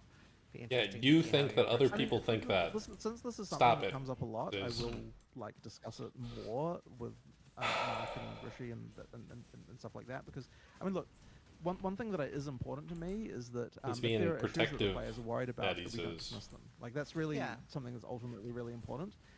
And I think that it's kind of the philosophy that I've had around PoE2 is like kill people, take all their stuff. Like if people are bothered by something, they're going to find a way to deal with it. It's like like if that's still really a concern, then we may have to go further than what I would feel normally comfortable with going with. But it's kind of like a I guess it is something like, okay, there are areas that you can get to where like I feel a certain way about something, and if the players feel differently, at some point I just need to find a way to change my opinion. So like maybe that will be something that needs to happen here. But I'm hoping that it isn't, and that we'll get this to the right place. But you know, like look, I certainly do, like if we're in beta and people are still complaining about respecs, then we're fucked up somewhere. So like we need to make sure. No, don't. Make sure They shouldn't have said that. Because now people are just going to complain no matter what. That's a good take. And another thing that's important to consider too, the better someone is at the game and the faster somebody is at the campaign, the less they're going to mind it too. Like I personally don't mind doing the campaign. Maybe that's why I don't mind either, because I clear the campaign in 3.5 hours. But I don't. It's the issue of you're talking about what another person, you think another person's problem is. And even if people in your community say it, they come into your chat, they say it, it's a vocal, it could be a vocal minority. It could be a problem for your chat and a lot of people in your chat, but maybe that's only 0.01% of the player base. Maybe it's more. I think that's what they would, that's what you would need to do to change GGG's mind on this. Is some poll or some way to give an accurate number of how many people feel this way. Because in their eyes right now, they don't feel the same. They don't think the community feels this way entirely. And maybe, I don't know how you would do it. Reddit post with 10,000 upvotes. Even that's 10,000 upvotes, that's a crazy high post. That's only like 0.5% of the community. It's your 5% of it or something? I don't know. Why is this round not ending?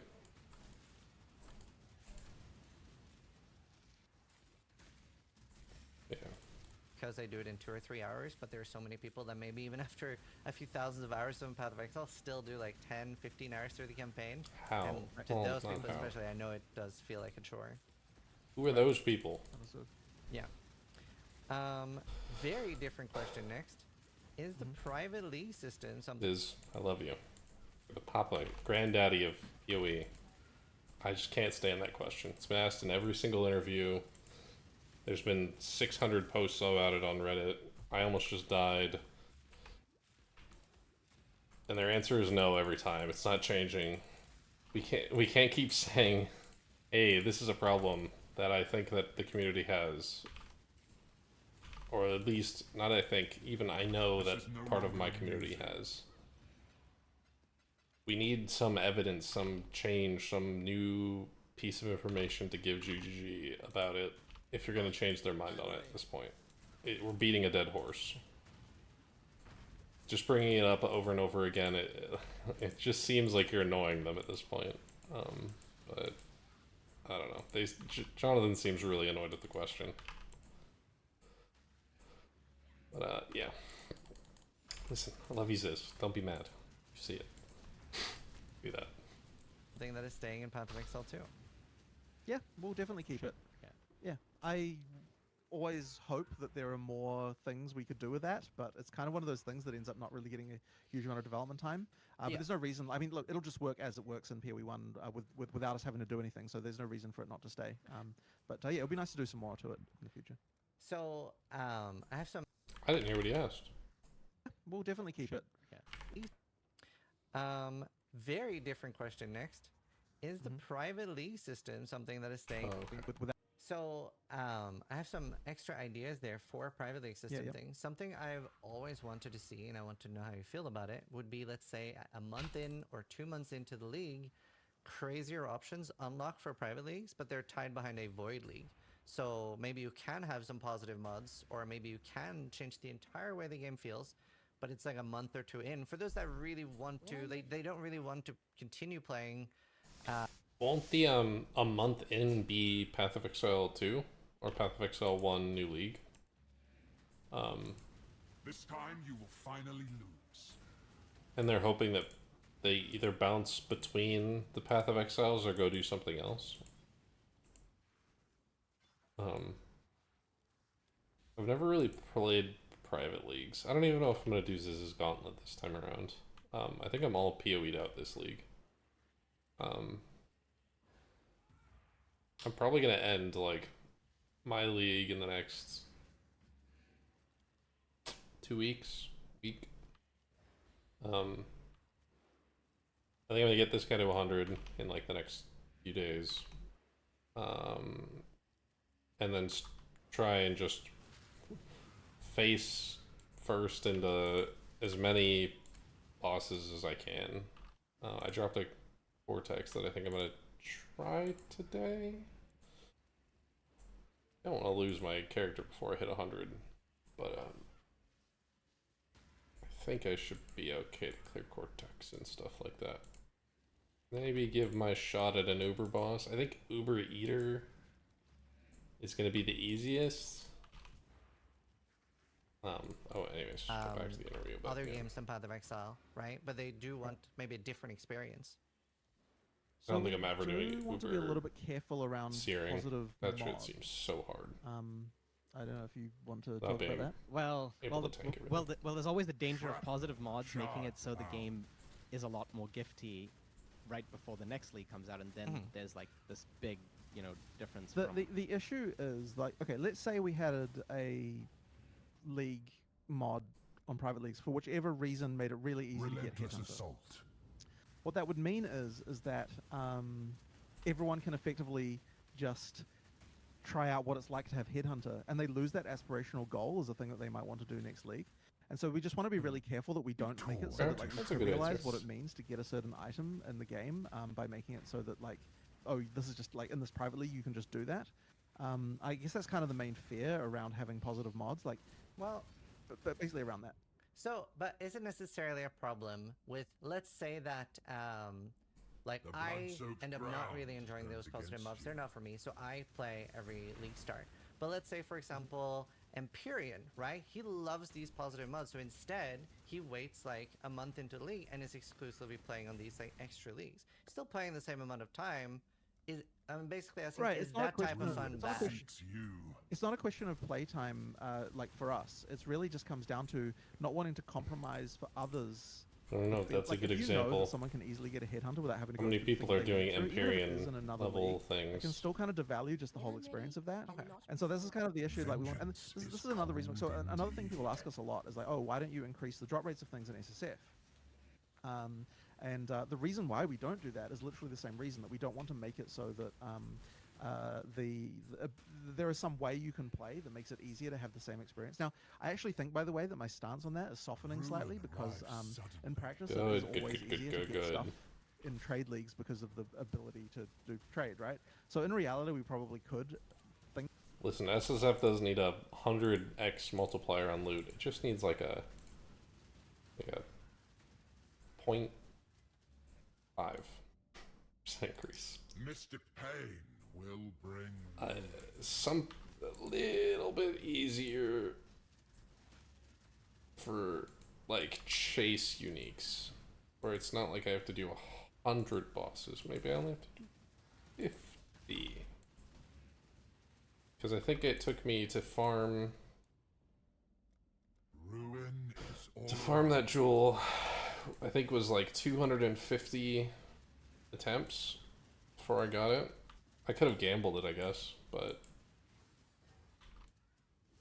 And the only reason it's that many is because Trade League people can get it, so it would be too easy for Trade League people to get it. The economy.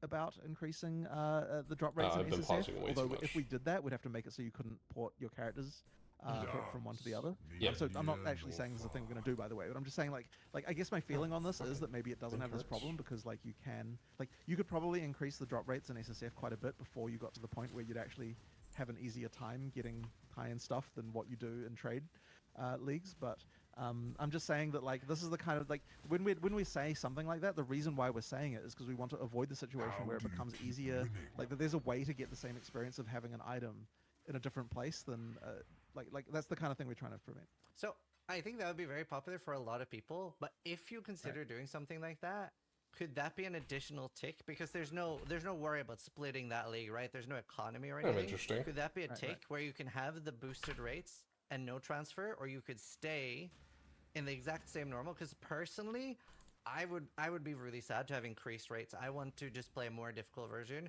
but I don't want to go like all the way ruthless, right? That's maybe too hard. So having both could be an option.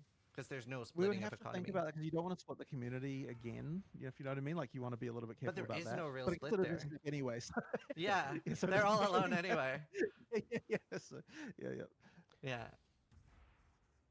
It's something to think about. Like it would be a split because you'd be splitting the private league community again. People that want to play hard and want to play easy would split, and then people who want to play a little easy and really easy split again. And instead of Ziz's Gauntlet, we would have like Ziz's Gauntlet Hardcore SSF, Ziz's Gauntlet Super Fun Time Explosion thing.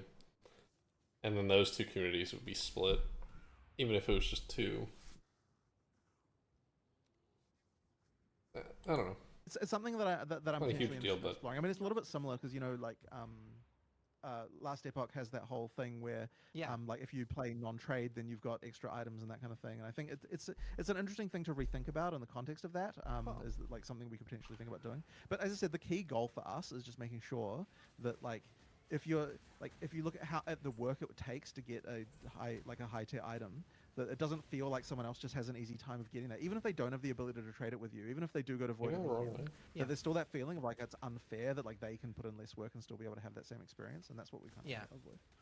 I mean, personally, I'm not a big fan of boosted rates, but I know a lot of people would be. Right. Says you've been doing the thing for the past 3 questions of, I wouldn't personally have an issue with this, but I think the community would like this. Said you weren't gonna do it. Trade my trust. You will fall to ruin. Another thing for private leagues. Now, I don't know if this is even functional. This is sort of me being a little biased as an event creator here, but I've always wanted to do a similar thing of RuneScape's group found, where you literally lock yourself into like this is the group you're playing with. Well, they kind of. Are you familiar with it at all? Kind of, little tiny bit did that. That'd be a cool idea. I like that idea. That might work. We can only play when other people are, or everyone from your group is playing. No, it's you can play at any time, but they actually have a shared death system, which I think is really interesting. So if you're playing with 4 people, you have 4 deaths on hardcore. So one person can die 3 times, another person can die 1 time, and you're all moved to standard. When you die, things like that is a very cool approach to it. And you can just only play and trade with each other. They did the damage thing. See the ladder of other people that are doing the same thing. So the yellow text in global, stuff like that. Right. Understood. I mean, look, we could probably do some changes around here, but I can't say it's exactly top of my priority list as far as for sure stuff goes. No, this is such a tiny part of the community. Because I mean, I do like those kind of features. Yeah. Just a matter of getting time to do it. Very cool. But that's good. It's cool. I like the idea. I have this is probably my dumbest question. It's very silly, but I really just want to hear your response to it. So visual clarity is always going to be a problem. Would an enemy skill filter be too silly? So Time Crisis had a red ring around bullets that would cost you like when you're about to take health damage. So something where you're choosing like these skills are what I want to see the most, but I don't want to see auto attacks, or I don't want to see like this ability is not dangerous to the way I'm starting my character. Well, I don't love it, I have to say. Yeah. Yeah, it's kind of. I don't love it. I kind of like it. Look, I mean, I kind of like me, the it feels idea more that, like but it's this is still a problem in PoE2. I'm really hoping it will not be a problem in PoE2 because we've managed to sort out a lot of the visual clarity issues by just by exceeds your grasp. I kind of like the a idea. lot of other ways. I kind of hate it. If you know what I mean. Yeah. I the idea of being able to have some skills you can't see does bother me quite a lot. I have to say. That's fair. I mean, I understand you're opting into that in your situation, but like still, I worry about this, and I worry about what it would make. It seems. I can't say I'm a fan, as I said. Do you hate all terms of opacity with like, let's say I want to see. Maybe not like on off.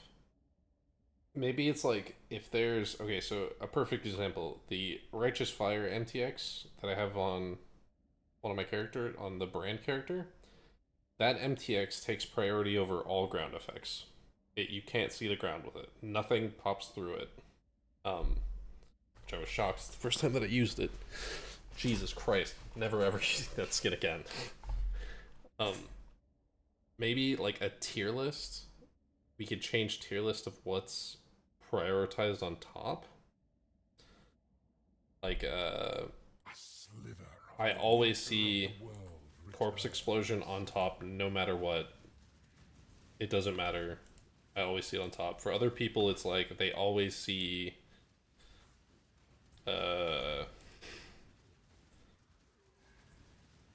like, oh, they always see your screen going gray in the middle of you playing. Okay, that's crazy. They always see like rare mobs on top of effects. Doesn't matter what it is, a rare mob will always be on top. Yeah, that could be interesting. A layer, not a filter, but like a layering, like a priority layering, where it's still on your screen. You'll still see everything. But if two things are in the same spot, you decide which takes priority. Maybe that's interesting. Like maybe there's a max on it, but let's say I want to see like 30% less monster mods, or something I know is requested and I would interesting love this ring is being to turn down the opacity of my friends. Like in a 6-man group, chaos, I'd be hard life, pressed to accuracy, see that there strength, won't be physical, opacity pride. or effect problems with 6 people. One thing I will mention is that That's you can't just technically, if you did this and you had the ability to turn opacity down for some sources, the effects wouldn't quite work the same. It isn't like different components of skill effects of different blend modes that will kind of break in certain ways. Like the effect won't look the same as how it looks just dimmer if you did that. So from a technical perspective, I mean, it's not like you could do it and the effect would be dimmer, but the effect would not look the same as how it looked before. 8 more. And so it will break some stuff, which is a thing. But at the same time, I guess I just like it's kind of one of those things where I feel like if you feel like you'd have to do that, we've kind of already screwed up. You know what I mean? That's kind of my feeling on this as well. It's just another one of those like if you really shouldn't feel like this is a thing you need to be doing. And I understand in PoE1 where like that becomes a thing. But yeah, I'm really sort of when I'm ready and not before. So I'm eating my breakfast. Well, dinner and breakfast. I haven't eaten today.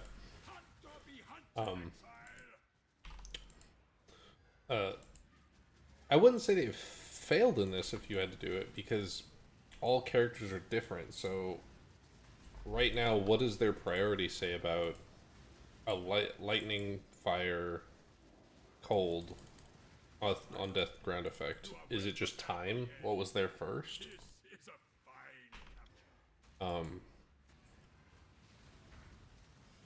Which is, I guess, fine. If it's based on time, yeah, then I guess it's fine. You kind of fail with clarity if it's based on time, though. But if there is some priority, I don't actually know the answer to this. Like this right here, that's what I'm talking about. If there were 2 of them there at the same time, what gets priority? That's a good on death ground effect, by the way. I like that one. I wonder if a priority system would work for them. Kind of an interesting. That isn't necessary. Ziz said this is a silly question, but this is actually kind of an interesting question. It's not new player friendly at all. They wouldn't know anything about how to do this. But necessary solution for us. So once we get to I feel like with a game like Path of Exile, if you have a 6-man party, there must be some builds that would be visually cluttered with 6 people. No, you're right.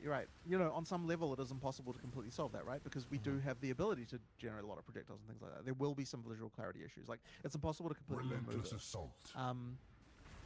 And so I guess you would argue then, well, then why surely you need some kind of system like this? And I guess that is a thought. I don't know that I have a decent answer for you there, because like I don't think Ziz's really turn off on thing works. I don't think that works, but I think he's onto something with like a you can't turn it down below filter 50% or something. So you still see Oh, I mean, if you can do it, you'd want the ability to go it all the way, because that isn't really like, you know, if you had the ability to do that, you might as well do it. Okay. Because you're already suffering from the brokenness, then you might as well just let it be broken all the way to zero. Right. But it's like, you know, it's one of those things where like my reasons for disliking it like aren't like, even though I said that stuff about the technical issues like that isn't really the main concern for me. If I'm being honest, it's kind of just something to do with the whole like. The world should be some kind of consistent reality, you know. Like as soon as you've got the thing like turning off, like certain skill effects, it's like and the maybe filter kind of breaks. Item filter like, kind of maybe I should be more okay with this kind of thing, but because at the end of the day you are opting into it. But I guess it's like Death's cold grip yeah, inescapable. I find it difficult to be okay with just turning off certain effects. I do find it difficult, for sure. It's a tough one. Yeah, I wonder he should. I mean, I might even mention it. Like, make a post on it and see if they say anything about it. The hope is that in PoE2 you're not going to be feeling like that's a big of a like just a priority. Everything's always there. It's just priority of what you. For sure, you could call it like a. Instead of calling it like a filter, you could call it like your perception. It's like your perception proficiency. Your character's proficient in seeing fire damage things because fire damage is what can kill them the most. I don't know. Yeah. In Path of Exile 1 right now, we have like Searing Exarch and Eater Worlds and stuff that have rollable invitations. Personally, I feel like these boss mods are a little bit like dull because they're just map mods. Like there's not any like, faster projectiles, or the Maven memory game is longer, the Maven memory game is faster. Is there going to be a similar invite system in PoE2 where you get a boss that you can roll? And if so, is there potential to actually get boss-specific mods rollable? I think this is probably just one of those things where it's like in PoE2 the systems will be quite different, so this question becomes kind of not really like part of the same like it's hard for us to really commit to anything particularly around this since the systems are different, and like there may end up being systems that work similarly, but I don't know that they're going to work the same, and it'll be I have so much on death. So I think this question just kind of ends up being like it's not quite relevant to PoE2 enough.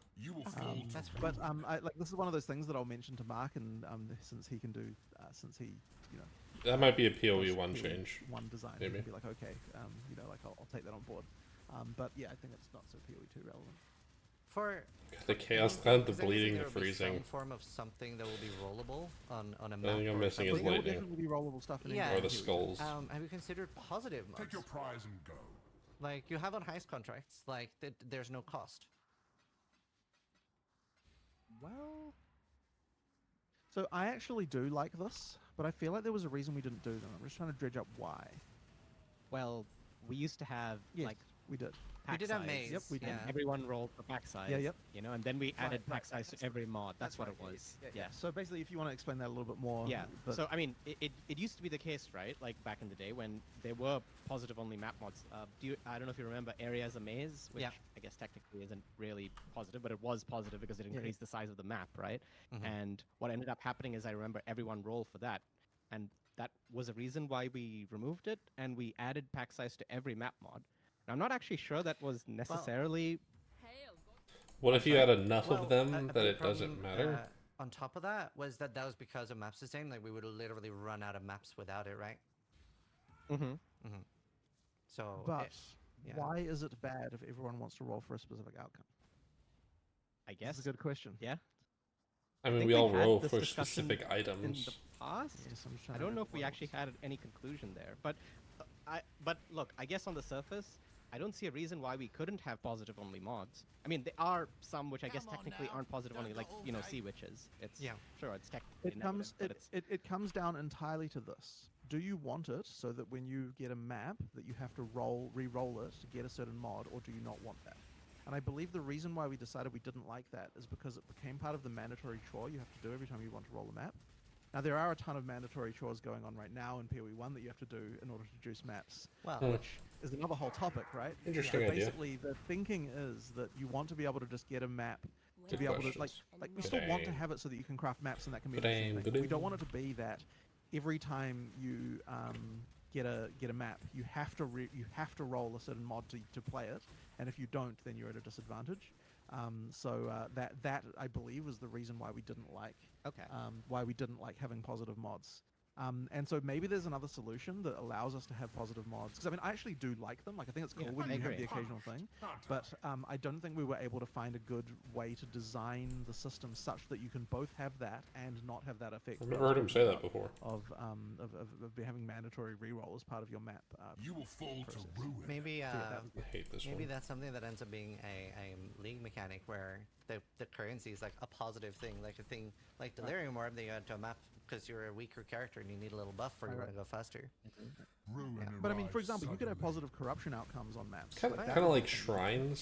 Because after that point, Atlas mods. You can't just re-roll the map until you do it, right? Like it's just a one-time thing you do it. That would be fine, right? That kind of thing could work. Ruin surrounds you. But like, yeah, it's one of those things where we just that's the situation we have to engineer. That's very cool. So my least favorite thing on monster mods in PoE1 are things like cycling damage reduction, less chaos, less wither, because they feel a lot like immunities in Diablo 2, which I personally didn't like. Don't know how you feel about them, but I feel like it feels like just running into a speed bump, and it's not that the monster is dangerous. There's no counterplay, and it's not very engaging. How do you feel about that? How do you feel about immunities in D2? Well, I need more mana. okay. So when there's no counterplay, I can see why immunities are not great. But there should be some counterplay to this, right? Like, for example, and I'm not saying this is It's a necessarily buff the to some best feature, but in characters. D2 having 2 elements was your way to solve immunities, right? But it was certainly in D2, it was a huge controversy. Yeah. Immunities were a big controversy in D2. Absolutely. Yeah. Because it wasn't there at the start, right? It got added. Yes, it got added by, I remember don't remember the patch number, but yes, it got added and it was a big controversy for sure.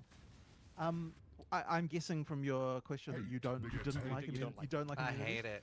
It's my least favorite thing. I do like really challenging monsters like spark mages and stuff, or some of the coolest monsters in PoE. The goats, amazing. I love them. Oh, and strangely enough, I kind of like revenants. I hate that I kind of like them just because I have to focus so much more in this map. So I do like danger. So we aren't going to have immunities. The on death. To be clear, right? There won't The be no title of this actual, video is going to be Ziz likes on death It effects. won't be. We shouldn't have a situation where we have Ziz likes Zetonate like, dead. oh, your build is just completely like cannot do any damage due to due to a specific monster mod. But Ziz likes corpse let me explosion. tell you why it is that designers do like having these kinds of mechanics in there, and the reason is because we want there to be dimensions to your build you have to focus on, right? So the really obvious one is offense versus defense. Another one that is another and it's really hard to have more things you have to focus on as a thing. A lot of stuff just boils down to some kind of DPS and some kind of defensiveness. And so then there's Magic Find, which is another one where basically like if you have another dimension, which is the ability to do Magic Find, then that means that now you have to consider, okay, do I want to trade some of my offensiveness for Magic Find? It's like another thing to trade off against. Now, one of the things you can also have people trade off against is more types of different damage. Like if I have to have a way to do if my primary build is fire damage, weapon swap could be their solution to this. Fire immune, and that means that I've got another thing. Like I have to sacrifice some of my potential power in my primary element to be able to do something else should the situation arise. So this is the reason why designers like it. Yeah. On the other hand, players do find it very frustrating when they've kind of got there. They want to be able to focus on. Is there a workaround for reflect? So put another couple of interesting elements out there. So number one is that in PoE1, because of the way 6 linking is, you kind of can't easily focus on more than one thing. And in PoE2, that's not really the case anymore. A, you've got multiple 6 links, and B, you have the dual specialization system as well, which means you can have the ability to do multiple, at full effectiveness, multiple damage types on your build. So that means that we could, if we wanted to, have immunities and have it so that your character, we could expect of you the ability to do that. Yeah. So as I said, we're not going to do that. We're not going to do full immunities, but it does mean that we can make some of the resistances kind of interesting. More do it during the beta. Just let us try it out. Throw in immunities, see if we you were just saying about having like that less fix with it. And this sort of stuff like that. That kind the of stuff time to test it. Get nerfed by that. So the question is that what we should be? If we don't like it, get rid of it for full release. Given all of that context, what do you think? I'm interested to hear your feeling about it. I just feel like I get to a roadblock I feel like what's more interesting, I don't mind like extra life, because for any character, like I just feel like my specific build is being punished, and for all the other stuff, I don't notice it. So I do like when a monster is like extra life. I'm probably the only player that likes Soul Eater. Even when I'm playing with Steel Mage, I will shout it out like Soul Eater, and we'll focus that monster down. So I think that's okay. Like I like dangerous monsters, but like any form of build targeted immunity, it's just not something. So I'm a big fan of. Wither is one that I think is too specific for sure. Like I probably wouldn't be fine with doing like, okay, this exact like one skill is getting targeted. Well, Wither exists in a lot more. Well, state sure, now, okay, yeah, sure. But then, okay, but the question is fire damage, for example, right? Like, is it okay for a monster to have like minus 90% fire damage on it? Is that okay? I hate it, personally. You hate it. Fair enough. do. Okay, understood. So this is one of those things where. What about 50%? Like, what about 10%? Like if that's the case, then what we're saying is 1%. that, you are not expecting. What percentage are you okay with? Elements, which means that then the dominant strategy is always going to be to all in on a certain element, right? Yeah. And that's the concern. So in order for that not to be the case, you have to be getting something else out of the different. If we want you to be focusing on multiple elements, you have to be getting something else out of those elements. And what that effectively means is that we have to be more like we have to make sure. I mean, so there's a reason to do lightning damage, right? Because of shock. And so it's like so therefore we have to make sure that the power you are getting for adding lightning damage to your build is higher than what what you would be getting if you were to all in on. I like the way they think about this. Alone. And like that's effectively just makes the allies a little bit more complicated designers, but that's fine. I mean, you can do that. But it's one of those things where like the reason for it though, like just to be clear, is because of the desire to want to make it so that the players have to focus on more elements in their build without having to go all in on one thing. Yeah, like a monster mod that reduces ignite duration is a good example. Like the reason is so that if you're focused on ignite, you also Why did I think just about get in getting more ignite so I duration had a, on passives or whatever it is. Or you've got some other thing that isn't ignite that you're able to do. Yes, exactly. In some other situation. So yeah, but it's good. I guess a big concern for me as a player would be a build is not going to be switching most likely. Well, I'm assuming a build is not going to be switching from spell to like a pure physical attack, right? So anything that's like very punitive, that would be correct. You're unlikely to switch from spell. Although in some cases there will be cases where you do that. But for the most part, like if you're, like that's kind of but the thing is, interesting. But that would they said they imply weren't that going to do that before, but now you it's can. okay to be able to switch from say fire to ice, like this kind of thing can be fine. Like we can make that so that's an acceptable and reasonable thing to be doing. That's fair. Yeah. Although I mean, nodes are next to each I other. think we probably want a little bit the more tree pressure right now. in this regard, just because of the fact that you can do dual spec. We want a little bit of pressure there. But as I said, we're not willing to go to the full like total immunity situation. Like it's just a question of like making sure there's a bit of pressure there to be able to do something else. I guess that a lot of the problem is Where's the especially, spec? like Chaos and Wither. I don't see him. Because, like, Oh, pretty he's much right there. every Chaos He's at build the uses bottom Wither, so it's like double tapping the build, right? Instead of just being like a 30% damage reduction. Does he always spawn the same? No, now he's gone. Now where is he? Oh, now he's up. Oh, he does spawn at a different place every time. I don't know that 30% of a reduction in a certain build on a mod is quite enough to be able to encourage the situation. Like if it's just 30% reduction in total DPS, then I think that you'll just power through it, and then you effectively, like, what was the point of the mod then? You might as well not have bothered. I feel like there's probably somewhere around the kind of like 70-ish% mark where it's like, okay, like it is a thing that I have to deal with now. Like it's not just a question of like, like, oh, just this monster just had a more effective life for me. Right. It's kind of an actual, like, I need a solution to this in my build. And so yeah, like there's still some more. I think they're fine. You don't need to kill every rare. I think that you do need to have. It sucks when you can't. I agree. It sucks when you can't. Where a monster frustrates you, and you want either to solve the issue or you deal with that. Yeah. Skip it. But on the other hand, I do hear the fact that you don't want full immunity. Like I absolutely get that. Yeah. And I also think minus 90% is probably a little bit on the high side as far as like you just. Is that on my end? Just explain why it is. I think. Oh, nope, that was on his end. I was like, oh, what's happening? Yeah, we lost our cameras. That was Discord's issue then. We're sorted. Cool. Yeah, it dropped out a little bit there. You might want to repeat what you said at the end, like the last 10 seconds. I don't remember anymore. It's fine. Okay, well, it's all good. Well, one thing I was thinking of was It says cut the feed. He didn't like the answer, so he cut it. Personally, what really like makes it stand out is that it's one joke, monster, right? It is one monster. That's something I've cleared everything else, but it's one monster that's there. It would maybe feel less annoying if, let's say, this map has a lot of monster types that are maybe like, I know this monster type has 50% lightning resist or 30% lightning resist. Then for that map, I'll be more incentivized to use my cold skill or my fire skill if I am using multiple. Right. Yeah.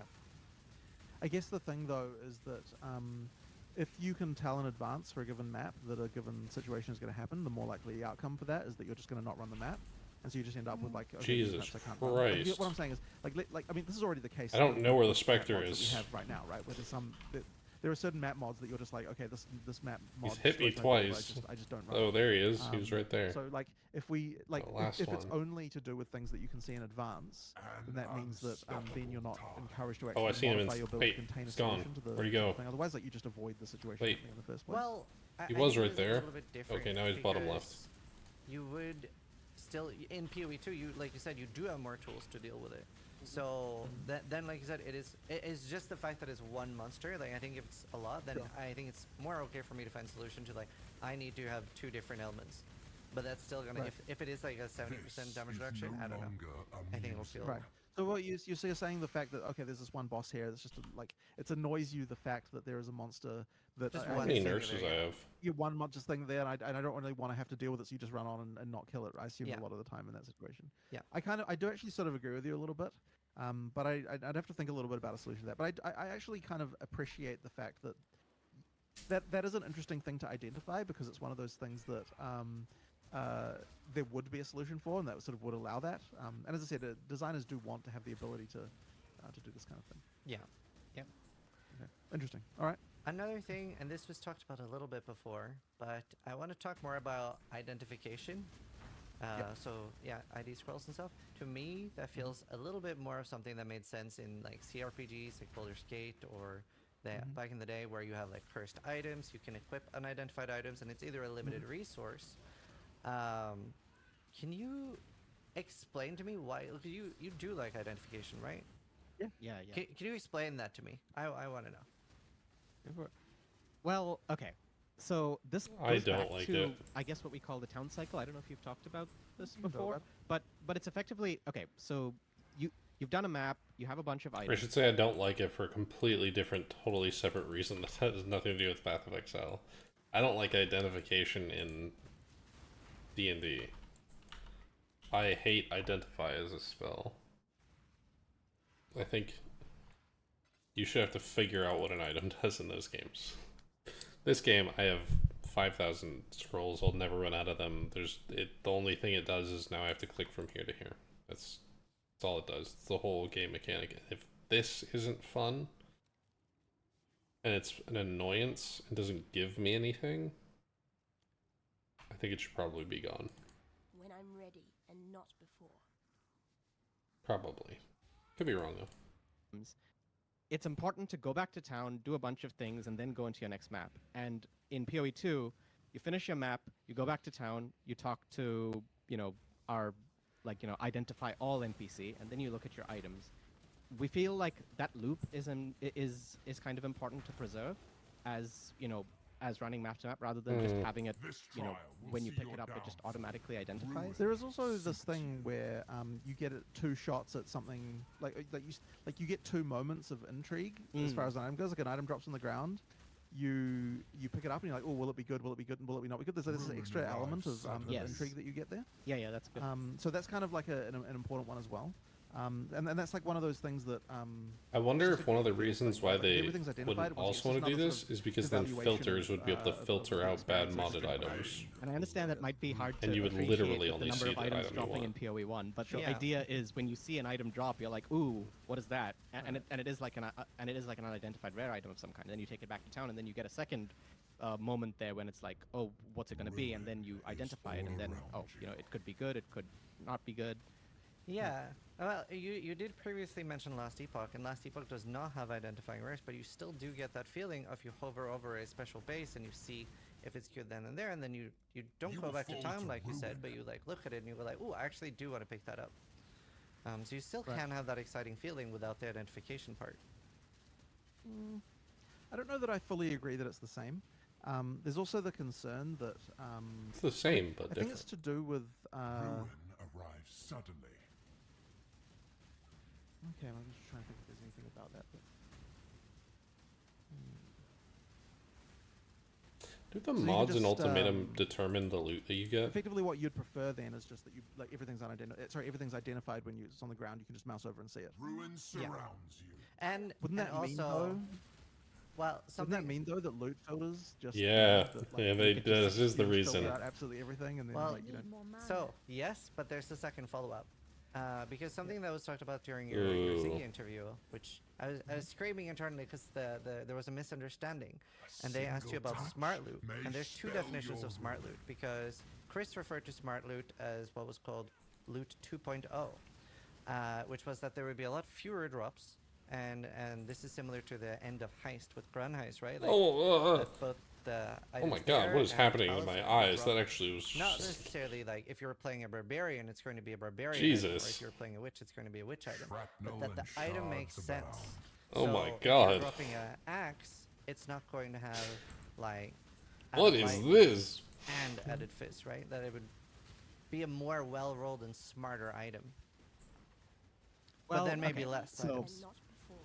Okay, I don't even know what's clear up, I causing it. guess, I'm just the trying to look at misconception what of I'm standing on when it's you know, happening. the end of heist loot was and what talisman God, was. that I hurt my suppose. eyes the first time So, it happened. The Oh, way that was done, which is why we haven't done it since, is because we basically told the item exactly what mods to roll, and that Right. that feels a bit distasteful to me because we are telling you these mods are good. You only want these mods on an item. We don't want these other mods on this item, and that shouldn't be how I guess items roll better. You know, where we just say an item must have 3 resistances and life and nothing else, and every This other series mod of is basically victories is reduced down to astonishing. 0. Yeah. And that is what I guess the items at the end of Heist do, and I believe Talisman. I think this is why crafting will always be superior, no matter what they do to item drops. Because crafting doesn't have that issue. Some people might want 3 resistances in life on their gear, but most of the time you don't. You want a specialty thing for your builds, like minion +1 minions or something. Minion damage for this one. And Smart Loot wouldn't know that you want an attribute, a resistance, and a minion damage. That doesn't apply to any other person. No one else wants that. That item is garbage to anyone else. But I think that's why crafting will always be superior, and I think base types are all you're gonna get. You're gonna get luck that you get a good item from the ground, or you're gonna get a good base type to craft. I think that's all ground loot will ever be. I think they can try, maybe they'll surprise me, but that's my guess on what will happen. For that one league, and Yeah. that was the reason why it was changed back, because it was like we said talismans roll with I also these don't need to be particular running this mods map, I don't know why. rather than rolling Doesn't this give me entire anything. mod pool. And I don't know that we should be telling people that these are the only mods you should care about. Anything else that rolls on this item is Another way to look at this, to frame this issue, I guess, a little bit, which is that, They cut out again. okay, there must be bad outcomes. Hopefully we can agree on that, right? Like, you don't want every item to be great. Yeah, absolutely. So the question then is, what percentage of outcomes should be bad? And, well, that really is all it comes down to, right? Because, like, what percentage of items should be bad at the end of the day, right? Whether or not they're bad because the numbers are bad or because the mods happen to clash or whatever, ultimately is irrelevant to the player, I think. What matters is just what percentage of items should be good, right? And I think we've talked a little bit before about the fact that we need to make sure that there's less items on the ground. There definitely should be less items, but we also talked about the fact that we want to preserve value. So clearly, in some way, although we're not ready to talk about exactly what's going on, somehow, some way, there has to be a way to reduce the percentage of bad outcomes, but then also drop less, right? And I don't think that the way that we want to be doing that is by making it so that we care about what mods go together. And the reason I don't want to do that is because I don't think we should be making that kind of decision for the player. Right. About Yes, what kind of exactly. things should go together. But we should in some way make it so that there are less bad outcomes as a percentage of overall item drops in order to be able to drop less. And so that's really our task. So hopefully that kind of philosophically arrives at where we kind of need to be to kind of to make the drop system good. I'm being Have you punished. discussed something like the higher item level an item is? It blocks some mods, like you physically cannot get tier 6 Vengeance physical or is below. It is part of the conversation, but the system. So we have a system designed. It's not like at the point where we're willing to quite talk about it yet. But ultimately, like there are elements of that, yes. But like you'll see more about that as Death's we cold grip like a is little bit later. But unescapable. we're going to reveal like how the whole item drop system works in PoE2 before too long. But Yeah. like there has. I wish that there they had has to done this be in some interview, manner a way to each make of it these so that interviews there are less after bad releasing outcomes as a percentage of the items that drop, and so content things like trailer or that something. help with that for sure. I don't Very know. nice. Another thing, it's quite hard to balance that both like dropping items and crafting items are exciting. My What kind God. of percentage do you see there? Fuck is that? As well as adding things like maybe drop only mods. Like what kind of percentage do you see there? 'Cause current PoE1 right now, I feel like 99% of circle? my items, if not 100%, are crafted. Yeah. Almost from scratch. Well, it's really hard. Okay, just to just give a percentage, right? Mhm. But our goal Dance is to make neither items on the near ground nor matter. far. That it goes back to why we changed the Chaos Orb in PoE2 in the first place. Yeah. Because if I remember this conversation, we were talking about how to make bases feel valuable, and we were like, "Oh, should we add more bases at the upper end?" And we should do that. And then we kind of eventually landed at the idea of like, well, how Our rare can you possibly festering make a base ring because you always can reset encroaches the upon base? And then we realized that the Oh, problem it does make was it bigger. that I thought it would just make it deal more due to the damage. existence of the Chaos Orb, the Alteration, and I guess Scour to a Yep. lesser degree, How much damage does every it do? item that drops is the same thing. Go. Now, when our expectation is Low you're bleed. starting from an item that dropped on the ground with certain mods on them already, Ruin and then you're crafting from there, there's at least some level of interconnectivity there of like the items on the ground matter, and you get to craft them on top Yes. of that. The answer is both. Every item that you get should both have dropped well on the ground and be something that you crafted after the fact. That's like that's the intention that we're going for here. Yeah. Not to say that we're going to remove from scratch crafting or anything like that. You still do that, Yeah, of course yeah, you of can. course. But I think that a much more Oh, how does this viable work? path Is it gonna just be that always you start bleeding? with something that's Just already brick it? kind of got part of what you need, and then Yeah. you go from there, and that's going to be the more common situation in PoE2. And an interesting outcome of removing scouring is that white items found on the ground actually have value because they are the only way you can start from scratch. You can't Right. you can't just get like Yeah, a yeah. blue item or a That is nice. sure. I do miss kind of back in the day when wild axes were worth something and stuff like that. So that is cool. Right. yeah. Are there going to be drop only mods in PoE2? Like, is that a concept you like? Well, so this is a tricky one, right? Kind of Because, interesting. Yes, It kind of exists in Path of Exile. I do like 1. the concept. However, there is, I guess, something that bothers me a little bit. If the best possible rare comes from very specific content and cannot just drop from anywhere, so we just have to be careful about what sort of mods are drop only. I don't know if I have a great example off the top of Well, my you head. wouldn't want it so the highest Plus 1 Spectre. ED, Yes, Only exactly. drops from Came Delve. from- and came it's the from a best mod specific, for Spectre. place, just because by- then It just every item that you start with would have to come from that place. Yeah, like incursion mods is a good example of something that I feel Every chess isn't piece I in the get right has spot to there start from because Delve. like the incursion mods are better than base mods in Yeah. many cases, and you don't want to have to do that in order to start from that base, right? So But- what you want is the highest. You want there to be mods that are good for specific builds that are Yes, dropping in exactly. certain locations. So if you're playing that build, you're like, I want to start from this. But Okay. not everyone has to make the same decision. As Yeah. long as there's diversity. Oh, there, Yeah, so I as, understand yeah, what so they're as long talking as the about. mods are niche, I don't see They why don't we couldn't unlike do drop only mods. I guess we haven't really 30% about, more uh, HP. no, particular, but we but- will have. There will certainly be specific different Yeah. ones. There will Okay. certainly be. And do you And, like, and it's actually better in PoE2 than it is in PoE1 to do that because we already have the expectation that a lot of the time you're starting from a dropped item anyway. very cool. So do yeah. you like mailed items and things like that? Hail.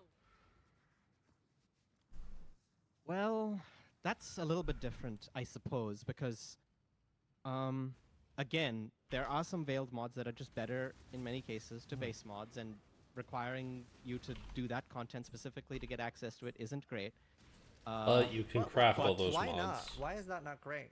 Because I personally love Well- when there's a specific area I have to go to and target. It's from. good for specific things, well, but not it's overall okay if things, there's I like a think. specific build that does Mhm, that, right? mhm, But mhm, it's mhm. not so good if every single build needs to do that, because then you lose the feeling. Okay, there's this feeling that I think is important to preserve, where any random skeleton that you kill can drop the best item in the game, and you sort of lose that if every single build wants to go towards a specific type of content in order to get the best possible thing. So that's why again, if these mods were more niche or more build specific, I feel like it would be okay. But it's just that if it's so, you know, globally, I think stuff like the chaos like fire chaos res mods, get rid of those. Get rid of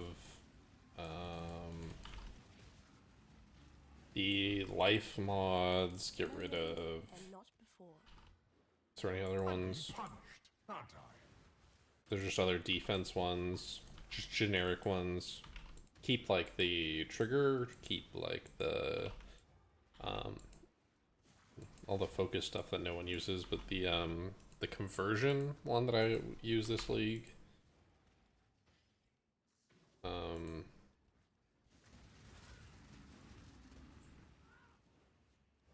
So maybe that stuff. Did I do the ultimatum here? I don't think I did. Wait, I didn't do the ultimatum. Yeah. better. That's where I feel like it starts to become an issue. Right. Okay. God damn it. I see that. I see that. How do you feel about item syncs like Valor, Recombinator, and things like that? And is that something we're gonna see? Definitely going to have Valobs. For sure. Absolutely. Yes. There needs to There is be- no there- way that will not exist. He needs to snuck be in stuff like that. recombinators. But What about yeah. Recombinators? There will be. Well, I don't have an answer for you Yeah, about that not one right sure. now. Okay. But the Varlob for sure, and that's Okay. Maybe I'm reading into this way too much. They paused way too long on that. For a no. Suddenly. Which makes me think that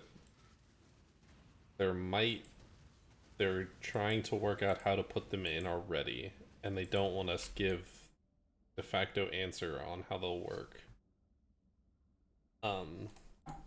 Slay them amongst Before the it's flames. ready. Recombinator's coming back, maybe? that's a good one. And in a way, item syncing is more the case already with the way that Chaos Orb works in PoE2, because They really didn't talk you about have trading an at item all. that can be good, and then you use it like to make it a bit better, and then it screws it up, and because you can't scour it anymore, it's like that then becomes a useless Yeah. thing for most people. That kind of stuff can happen then. Yeah, yeah. I just Recombinators was my favorite PoE feature so far, so I had to ask about it. Okay, sure.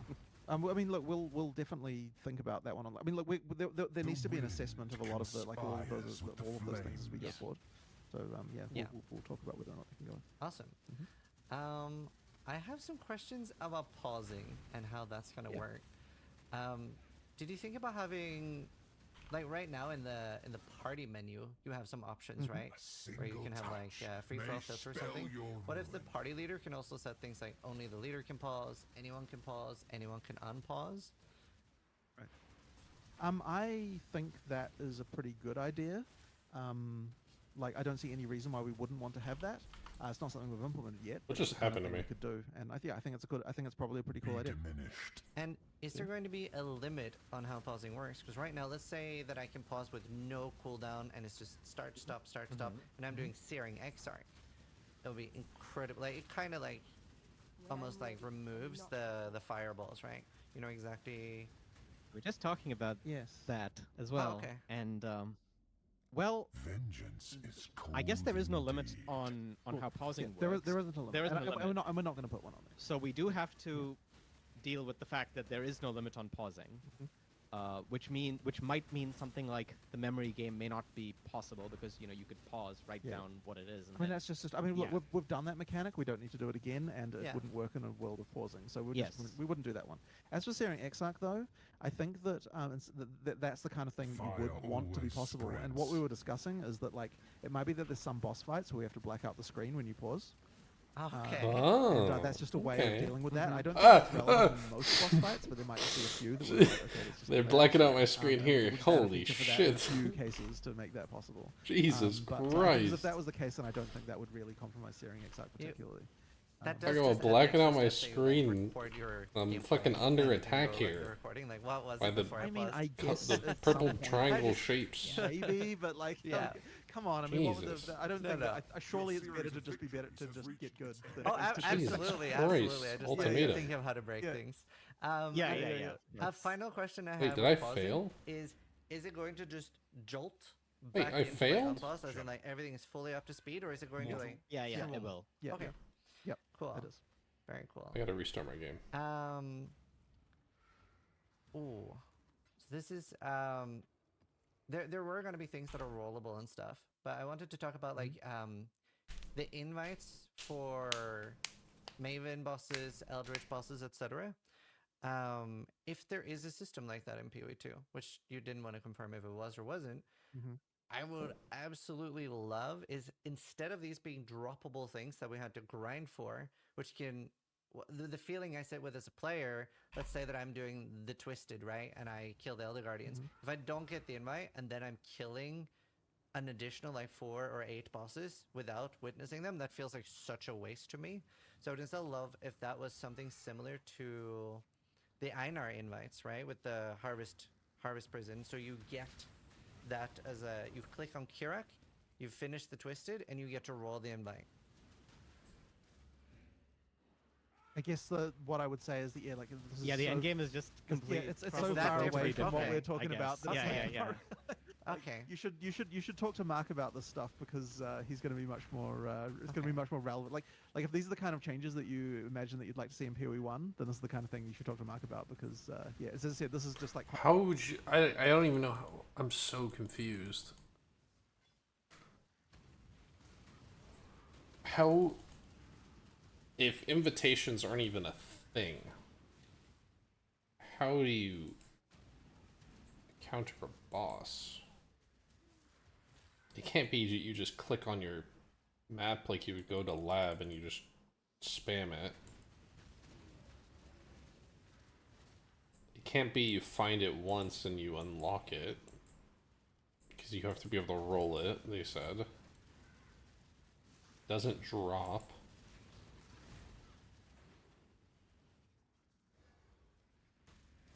How could they possibly be doing in-game?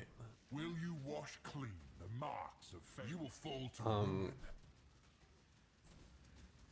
I have no idea. I have absolutely no idea. I have a bunch of ideas on how they could do it, but I doubt they would do any of those things. They have to be tradable.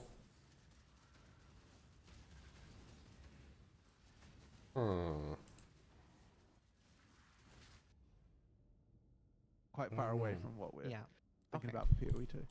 Ruin surrounds you. So, PoE2 is so much prettier and more, just everything looks improved. How do you balance making it look so much nicer while still optimizing it so that most A systems single can run it? touch may spell your ruin. Well, the system requirements for PoE2 are definitely higher Engines than have they are gotten for way PoE1 better. Yeah. like the start of the game. But a few things. So one of them is we still want a 960 to be the min requirement. So an NVIDIA 960. And so like that's still like a reasonably old card as far as like the ability to do stuff. So I think that it will be accessible to everyone. I'm not going to say that it's going to be the prettiest on that card, but like it is, you know, like it is, it will be perfectly playable. Like, and 60 FPS, like playable to me means 60 FPS. Like anything less than that is just nothing, right? So like 60 FPS. I don't believe him. But the modern I had content a has been 970 and it was PoE1. So for example, for Wildwood this and card, so on. and then like, I was all that at stuff 20 is done using FPS was same the best I tech could and get. assets stuffs that we're doing in Ruin PoE2. So reaches I would say that if from that's afar. running okay for you, then Or I'm you getting- should be fine. There's still always more optimization we can do. Even Like the see engine it. still could use more optimization. I'm only getting 50 there's right always, now. There's always more. But basically, if you are anything, you know, from And there's like not a lot a on my series screen. NVIDIA card or equivalent AMD card, then you should be fine. So that will be okay. Okay. But yeah, I mean, a lot of the reason why a lot of that stuff looks better is not just like you know, particle spam. It's like actual improvements, the design of everything, modern ability for us to create new content and so on. So yeah, it isn't necessarily that much more expensive than the stuff that goes in PoE1. Very cool. Very cool to hear. Slay them I have amongst a question the about flames. multiple skills in PoE2. So it sounds like we're going to be incentivized to use more multiple skills instead of just having one spam right click, how are you going to incentivize that without cooldowns? So, basically, in order for you to want to use one skill over another, you have to the advantage that you get for using it in the correct situation The flames has to be high, very high, like high enough to overcome whatever desire you would have to just use the same thing again and again. It just has to be like can make the advantage of that combos high deal enough, so much then that means damage that, you we don't feel need to bad not artificially using restrict them. when you would It use just, something because you only use it at the point when it makes the you most not only have to feel good to use the combo, you have to feel bad not to use it. They have to go that far. I think to make people use it. sense to do so. So what that means is that there's a lot of balance implications for that, and there's like that, I think this is around the area where it was quite a struggle to get even internally our game designers to understand the sort of situation. Like if you've got an AoE skill and you're expecting that AoE skill to hit 20 targets, in PoE1, the difference in damage between a skill that's single target and a skill that's 20 targets is like not really that much. But in PoE2, the difference has to be very, very high. Like it has to be like, you know, 10x less damage, this kind of thing, in order to be able to actually make it so that like if you got an AoE skill that does 10x less damage, and then that means that once you get, then it's advantageous to use it as soon as you get above 10 targets, right? And then the point where you're expecting to actually hit, like the point where you're doing double damage of a single target skill is the point where you get hitting 20 targets. Do you see what I mean? So effectively, we just have to make sure that the difference between has to be like way more extreme than it was in PoE1. That's a great answer. Right, and then this also makes true for any kind of other situation where you've got like other skills where we want to like that are dependent on like, so for example, like you've got the armor break combo where there's a few different armor break ones, just to pick a random one. The sniper skill in so the what do you call it, power shot with armor piercing, hitting an armor broken enemy on the mercenary. The difference in damage, I don't actually remember what the number is, but it's like it's a number like 400% extra damage on that hit. It's like a huge amount, right? To effectively mean that, like, in order to incentivize you not to just spam the power shot without the armor break, to actually make you want to do the combo, you have to actually do a lot of different stuff. And what that means is that the balance, like as well, like comboing then becomes the thing you have to do to actually do decent DPS, because like and the situation mattering a lot, you know, like matters a lot as well. So effectively, there's just a lot of stuff around making sure that there's a lot more extremeness in like how different the damage is between situation A and situation B in PoE2 than there was in PoE1, because of the fact that we're expecting that we're doing different stuff. So yeah, effectively that's how we do it. This also comes into on the monster too, right? Right, where, for sure. Like the stats on the monster itself can be. Yes, that's the other thing as well. And this actually gets a little bit back to what we were talking about resistance before. So the difference between monster A and monster B, like if you've got a monster with armor, then that is serious armor that the monster has versus another one, right? Like you're going to care about like this skill has got the ability to deal with armor and this skill does not, a lot more because of the fact that the armor is more extreme. And so yeah, the differences between monsters are also very high. This is, I guess, might be a better framing around when we were talking about resistances and immunities earlier as well. Once again, we don't want immunities, but in order to make it so that you feel incentivized to use different skills, we really do have to make the differences more extreme to be able to achieve that. Yeah, no, that makes a lot of sense. Can we have a third-party two-factor authentication in PoE2? So like something like we absolutely should have done this by now. We just have never gotten around to it. Awesome. We do need to do that. It's just, you know, like once we get a chance, we will do that. But yes, there's no reason why we don't have that. It's just excellent. Well, I will tell you the reason why is because it's not so much that adding third-party authentication is hard.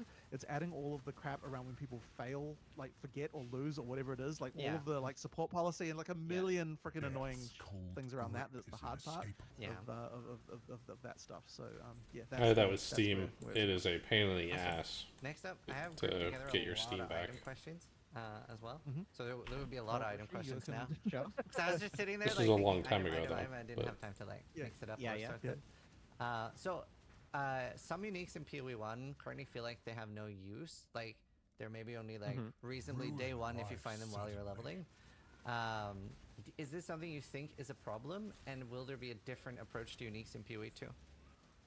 No. Well, we're definitely going to have uniques that are whose main purpose is to assist with leveling, right? Like, Yep. we do think that's a good thing, and we would like to keep that. I don't think that's what Ziz meant. I think he meant that it's not meant for leveling. It's just so bad. It's good enough to use while leveling, but so bad I would never use it for leveling gear, and I would never use it in maps. I think that's what he meant, but maybe I'm As wrong.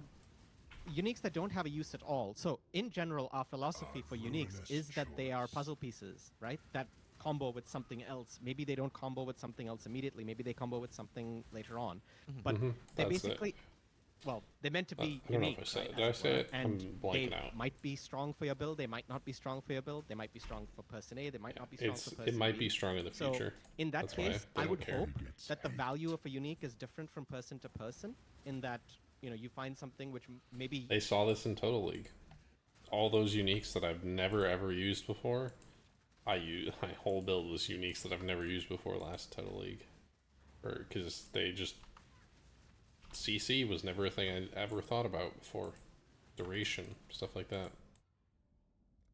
Oh, you don't have any use for this, but somebody else might. Yeah. And I guess that is really, I mean, I don't know if that's really different to our philosophy in PoE1, except for, I suppose, learning some of the things that worked and didn't work over the years. I mean, in Magic the Wait, Gathering, what is the failed you, here? You could Is it- complain that there's what- a lot of useless Magic Why? cards. What right? is that Yeah. bar? But the reason why that you have a bunch of things with interesting mechanics on them is so that there's a library of stuff, so that when someone puts together some interesting combo, or I actually there's, just don't know the some- mechanic. Some What- new what do unique you comes out that do? enables something that it just means that suddenly, Is it this thing speed? that I was had to useless kill it before now faster? becomes something that's useful for something else. So Yes. like we like to have a library of stuff that's just kind of out there, and I think it's good to have that stuff. Oh yeah. And it's also especially fine if it is nice to have the experience while leveling of, I found this weird thing and now I'm gonna use that for a while, and Yes. so it is Yeah, fun yeah, to have like Right. just while you're leveling, stuff like that. I think that's good. Okay. And in fact, recently, so we've been doing a bunch of low-level unique design in the last month or so. Oh, cool. Yeah, we've been So, starting like every week. yeah. We've been basically doing a review of. But things, there's a bunch of low-level uniques that we're doing at Yeah. the moment. So That's yeah, very I cool. like that. really crazy too, Yeah. compared to what you would think of PoE1 uniques at least. Yeah, that was my next question. Do you approach unique items differently in PoE2? Like, I would say already items Well- without life can feel a little hard and stuff. So I would love to hear about like the design So philosophy. okay, You won. I don't know if the Once, approach you will is fall to different in that ruin. respect, where more so that we just sort of know what works and doesn't work after years of experimenting on what does and doesn't. Like uniques without life. So I guess I'll address that. So Ruin arrives suddenly. we do want uniques to have a cost to put on, such that your entire like every single slot isn't just I have a bunch of uniques. They on, gave right? us the node that Sometimes that is if you don't have accomplished life, by the it gives uniques you having life. downside. Sometimes that is Ruin accomplished by the surrounds uniques you. not having resistances or not having life or not having whatever it is. But so I would not say we would want to lose that necessarily, but really what it means is if a unique doesn't have single life, touch its makes unique spell property needs to for be either powerful enough or special enough that it's worth giving up that life for. That's kind of really what our job should be, to make sure that that is the case. We just to put it more succinctly, we don't want every slot on your character to be uniques, and if Yep. that's to be the case, Vengeance then is having it so cold that indeed. you still need rares for something, and those rares being useful for doing things like life and so on that you're not necessarily getting from your uniques. Yeah. Then that's sort of how we achieve that. And so it's interesting because it's a way of having a downside on uniques without actually being explicit about there being a downside. It's just the downside is that if you're going to have a build full of uniques, you're not going to have very much life on your character. Yes. Right. That makes sense. And with Magic Find stuff in particular, quantity was removed, correct? Yes. Well, player The quantity. Player quantity Player basically quantity. basically doesn't Yeah. exist in PoE2 to And- avoid the And if item rarity still is a stat, is that something that needs to be both a prefix and a suffix? It is. So we have made changes to the mod pool, right? Okay. On every single thing. I believe it is not both a prefix and a suffix on most slots, but it is on a couple. And sliver those of the slots winter are of the particularly because world they are returns. supposed to be more leaning towards finding rare items or whatever. Maybe rings and stuff. Did we really knock it? Because it used to be a prefix and a suffix on all item slots. Yeah, right? it's a prefix and a suffix on, I believe, helmets and jewelry, and it's only a Right. suffix on the other slots where Okay. it rolls. Right. Okay. Yeah. I think I might be misremembering, but It's a big game. It's a lot to remember. Yeah. no, I'm talking about how we changed it, not what it was like yet. Yeah. I know. Yeah. For unique items, are there any big technological advances that lets you do new things, like giving more skill points or additional ascendancy points? Which, with my knowledge, that was not possible in PoE1. Well, it wasn't that it wasn't possible. It was more that I guess it was annoying because you would have to make it so you couldn't unequip the item or some other thing to prevent you putting it on, getting the skills, and then doing it. It always comes down to working Like the out belt swapping stuff. how much time will it take to implement this massive unique, and is it worth all that time for one particular unique? I'm struggling with the As to interviews technological advances, I don't know now if there's anything because I feel like we're running out major of in particular, but there are a lot of system changes substance. that Just have like happened. we. Like, for example, conversion has been reworked, right? I was okay with the answer of like, oh, Leech has this been is something we're changing. We're working on we this. talked about, But now it's just kind of. This And, is why you I know, wish we when had some systems change, they trailer or something to usually talk about now. Because allows now we're for more design space, but that's not, I guess, really what you were asking. Yeah. One We're thing just that talking about has philosophy improved a lot and that is affecting could Unix quite a change at lot any is time. that it is way easier for us to And make not new Path of Excel too. animations for player characters. Oh, yeah. And to do armors and interesting rigging things and all sorts of stuff Philosophy like and that. Which means that there's a lot more of possibility. little special things going on with Unix along those lines. Like in PoE1, we would never like make a weapon that had a custom like attack animation or something like that. Yeah. But in PoE2 we can do that because it's way easier. Because like we've got one rig now, so that means that we can. Do that with There's the rig. characters. And like it's just I generally should've easier played to do bingo like little during this. custom things like that.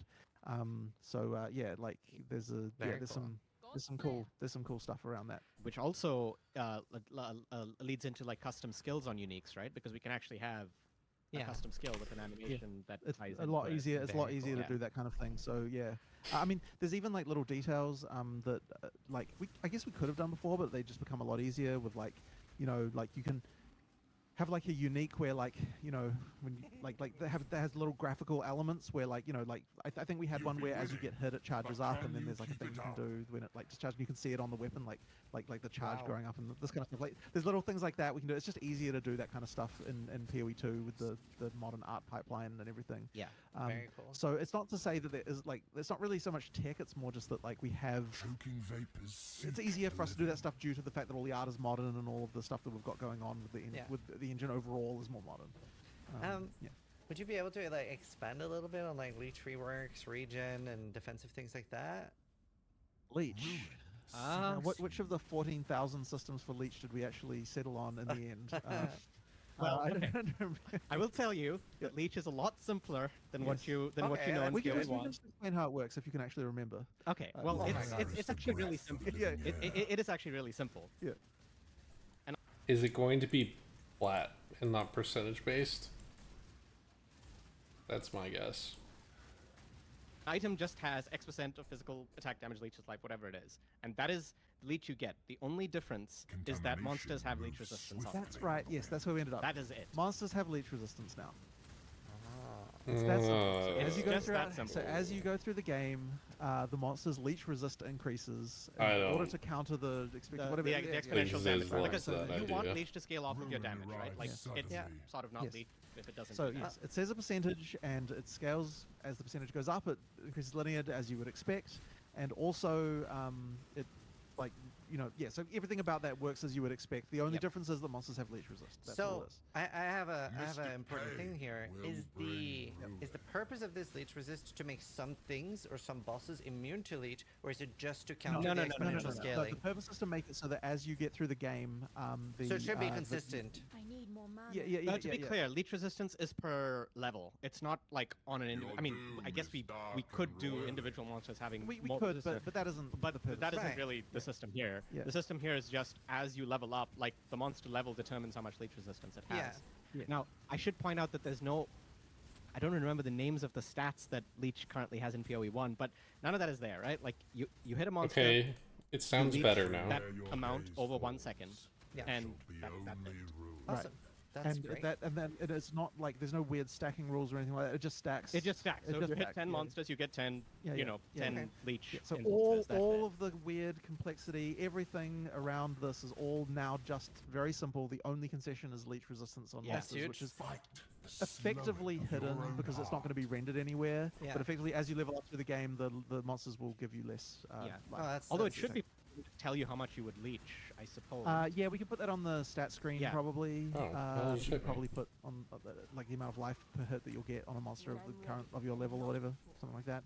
But yeah, Awesome. it's a lot simpler. Yeah. Which is. Yeah, Will there something- still be things like number of overleach? systems- You will fall to Sorry, what was that? Will there I'm still be sorry? things like overleach? Well, we haven't really gone beyond like just the basic system, right? Yeah. But as we're doing ascendancies, we'll probably talk about some of this stuff. Okay. Damn, at I the don't have mo- I mean, ascendancies done there's either Foul yet. Pact, which will make it instant, Yeah. and I don't believe we're changing that. So, Yeah. So they don't other have than that, I don't know if ascendancies? we've done anything else. Like, we just wanted the basic Or system of mods Leech done to be yet? something that I don't have to spend 30 minutes explaining to somebody, and then And they they're tell just me, doing well, I didn't uniques understand a now. word you said.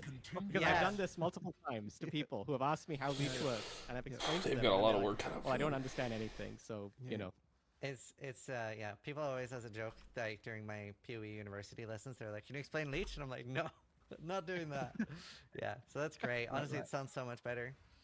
Yeah. Is there a possibility And what of was the other one you asked about? Yeah. yeah? Is there Sorry, a you asked about a couple of other ones. Was there any? oh what was yes, the other one? sorry, regen as well, like things like life regen, because obviously like Oh. we've changed the way flasks work so much. So I'm mostly asking about like sustain, I guess, of characters. Oh, well, life regen works the same as it does before. We're just, I guess, going to be a bit more careful about how quickly you can recover your life, I suppose. I mean, not to say you can't recover your life quickly. I mean, you have flasks, and, you know, the pace of combat is still going to be fast enough that, you know, you'll see your life changing, you know, frequently enough. But, I mean, regen just works as it does before. We just will be more careful about, you know, how much you can Yeah, get, okay. I suppose. And have you already discussed keeping Interesting. every mechanic like spell suppression, and we do have a lot of advanced things as well in Path of Exile when it comes to We're defense? We're not removing anything like that, I believe. I don't think we're removing any of those, but Well, it depends on what mechanic, I guess. But Yeah. spell suppression isn't being removed. Yeah, It's yeah. meant to be, you know, a sort of secondary system that Right. goes alongside evasion. I don't remember the list now, but there were a few cases where we removed some mods from the mod pool by default, like so you'll have to get them from other Oh, sources. yeah, But- definitely. But yeah, like the overall, I think spell suppression is still in there. If I'm, It is, yeah. Yeah, spell suppression yeah, is still yeah. in there. That we liked that one. And there's a few cases, but I don't think we're directly removing anything being supported. Like it's just a question of where you get it. Awesome. Mm-hmm. Is there a possibility of a new tier of items? Other games have things like maybe artifacts, what they call legendaries and stuff, like a super legendary, if you will, or set items and things like that.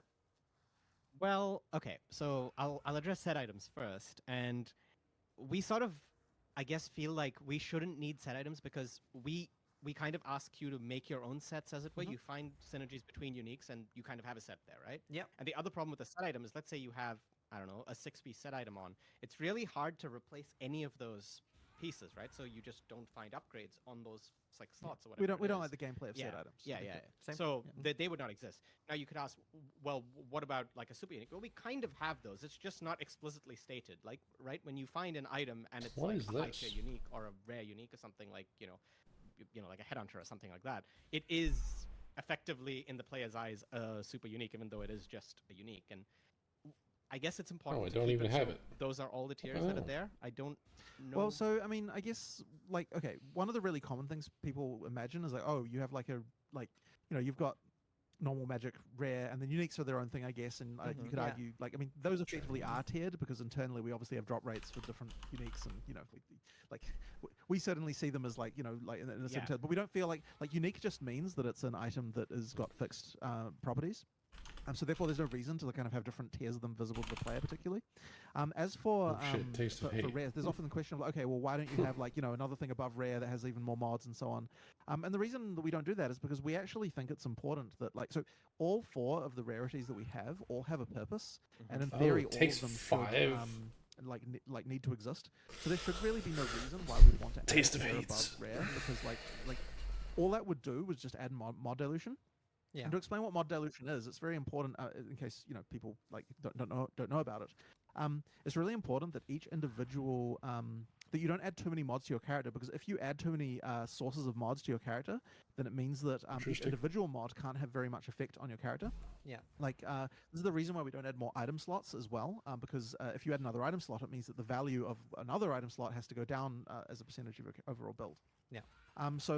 Basically, we think that 6 mods per rare is enough. We don't want more than that, and so therefore that means we just wouldn't want to add like another tier of rarity that has more of that stuff. It's not how you do it. So we're never getting pants.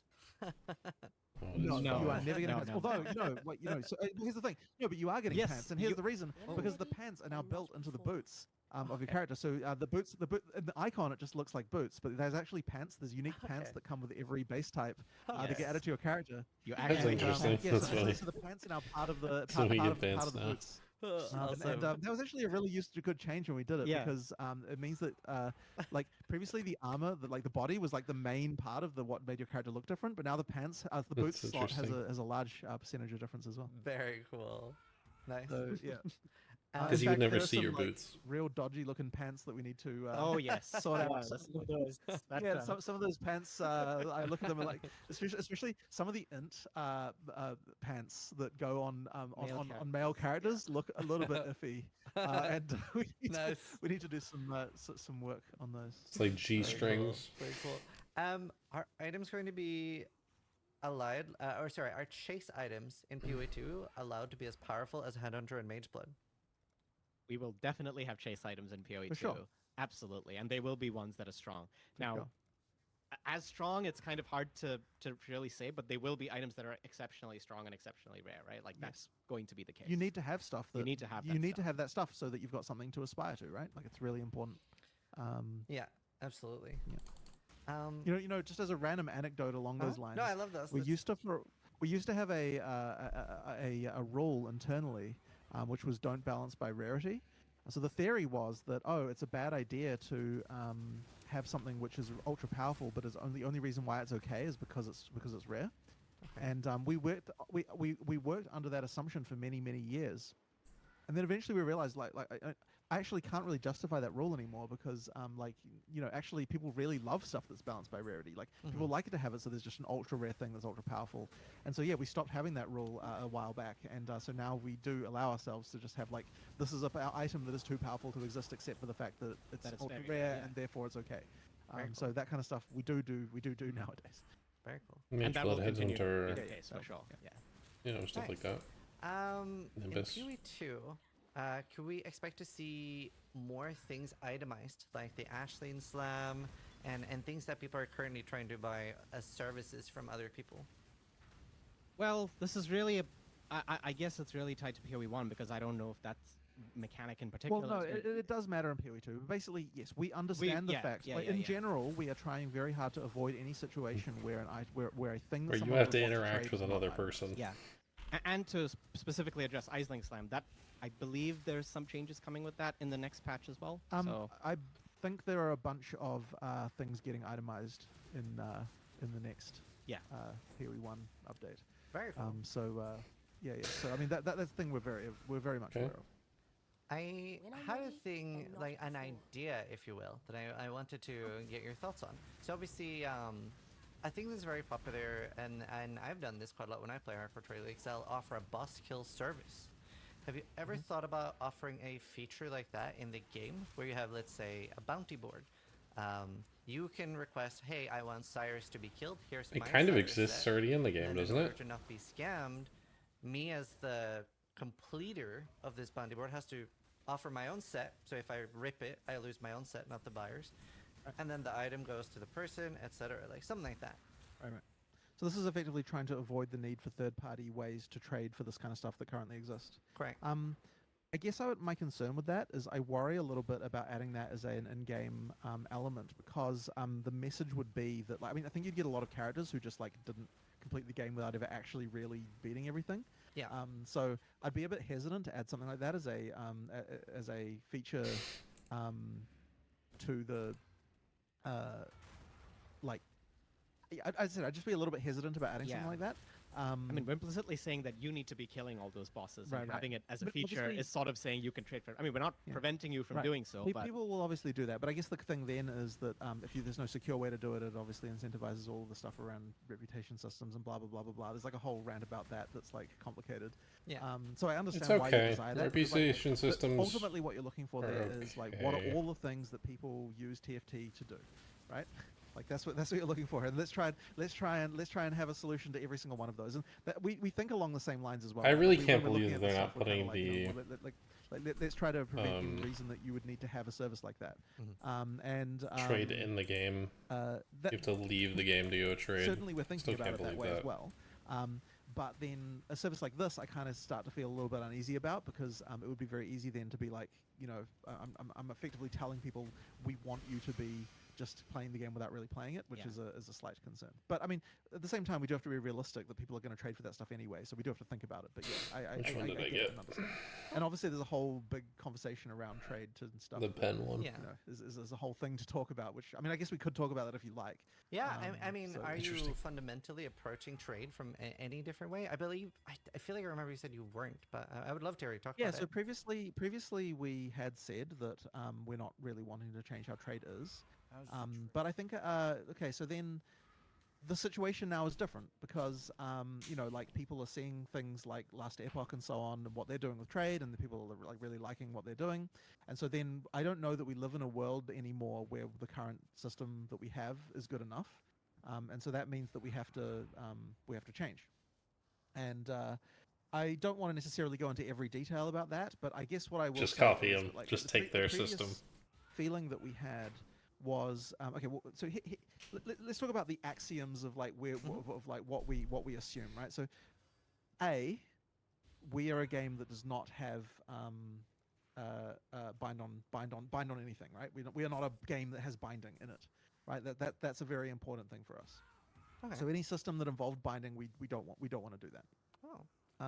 Number two, if you have a trade system that's ultra easy, that has no friction at all, like if you imagine just like instant buyout with like with no restriction, like everything's just completely free trade, what you'll get is an exponential curve where effectively the stuff that is the most powerful will become very, very, very, very expensive, and the stuff that's anything even below that will become extremely, extremely cheap. So you get this kind of exponential curve, and effectively, if you imagine a game with no trade, you've got like a flat, effectively like power and difficulty acquire, price and difficulty acquire are completely flat. Yep. Not that in a game with no trade that would even make sense, but effectively it turns into a flat line, and then you get more and more exponential as you increase the easiness of trade. So therefore, the assumption is that there has to be some way of. I don't really have an opinion on any of this stuff, so I'm not talking as much. I don't play trade; it doesn't affect me at all. And the previous way we looked at that was probably will never ever. I think I'll play trade for the beta buyouts, or you can have just to help them test the game. Search. But that's it. What we've been saying is, okay, well, I don't think players are going to accept anything less than instant buyouts, because I don't think there is a way to solve to solve the kinds of problems that people have with trade and PoE without having instant buyouts. So therefore, we now have to take as an axiom there must be instant buyouts, right? We must have that. There must be in some manner a way. How can we have that without having this problem? Now, previously we would have said, okay, well, in that case you can't have good search, but people will not accept a solution that doesn't involve the ability to search for items correctly. Therefore, we must have as well. We must have a proper search function. Okay. So what are we to do now then, right? Like if we must have instant buyouts and search, there has to be some manner of way to limit trade in some other means. Yeah. Now, if we're not going to have binding, that means there has to be some form of resource that limits trade in some manner that you have to play the game to get. And if that's the case, well, what resources do we have? Well, in PoE2, we have gold. And if gold is something... So therefore, we discussed basically gold can be a limiting factor. And if we make it so that you can't trade gold, you can only play for gold. And if we add a gold fee as a part of an instant buyout interesting. that can mean that we can potentially have a trade system that has instant buyouts and searching, while still having a way to and no binding and all that sort of stuff. So it is possible to do that. So we're discussing it, right? We're looking into this. I think that it's kind of an interesting it solves a really important problem. workaround. I believe it is possible. We have to, as I said, there's a lot of details to work out. There's a lot of issues and concerns. Bots, but as I said, I think RMT that it is, people will no longer accept an action RPG that doesn't have instant buyouts as for a trade system. So therefore, we will need to change. And as I said, we have to move with the times, right? Like we can't. Wonder what and really pushed them over. I don't have any excuses if players are not enjoying. Because they must have been aware what the trading system was beforehand. So, well, we will solve that problem. We will find a way. That's my thinking on it. Was it like just they were like, wow, they really just hopefully they did it better than us, or was it?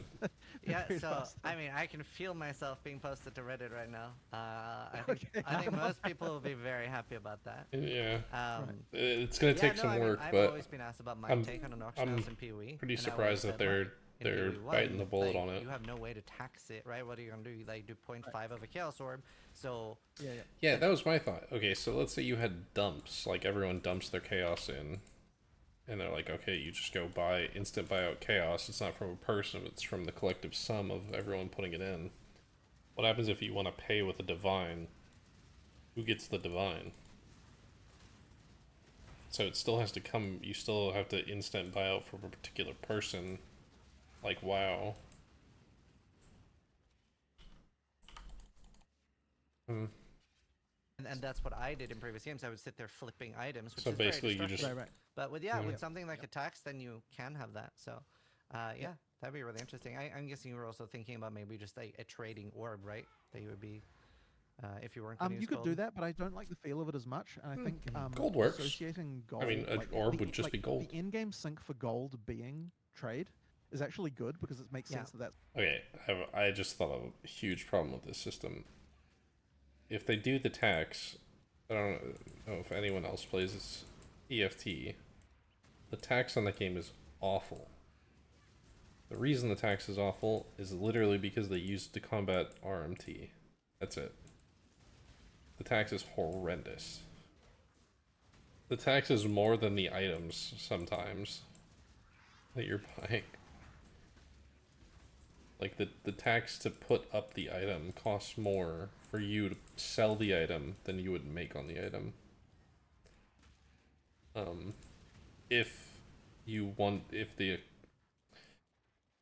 point of that is because the economy thinks it's a really low item like matches. You're just like, no one needs matches, the hell?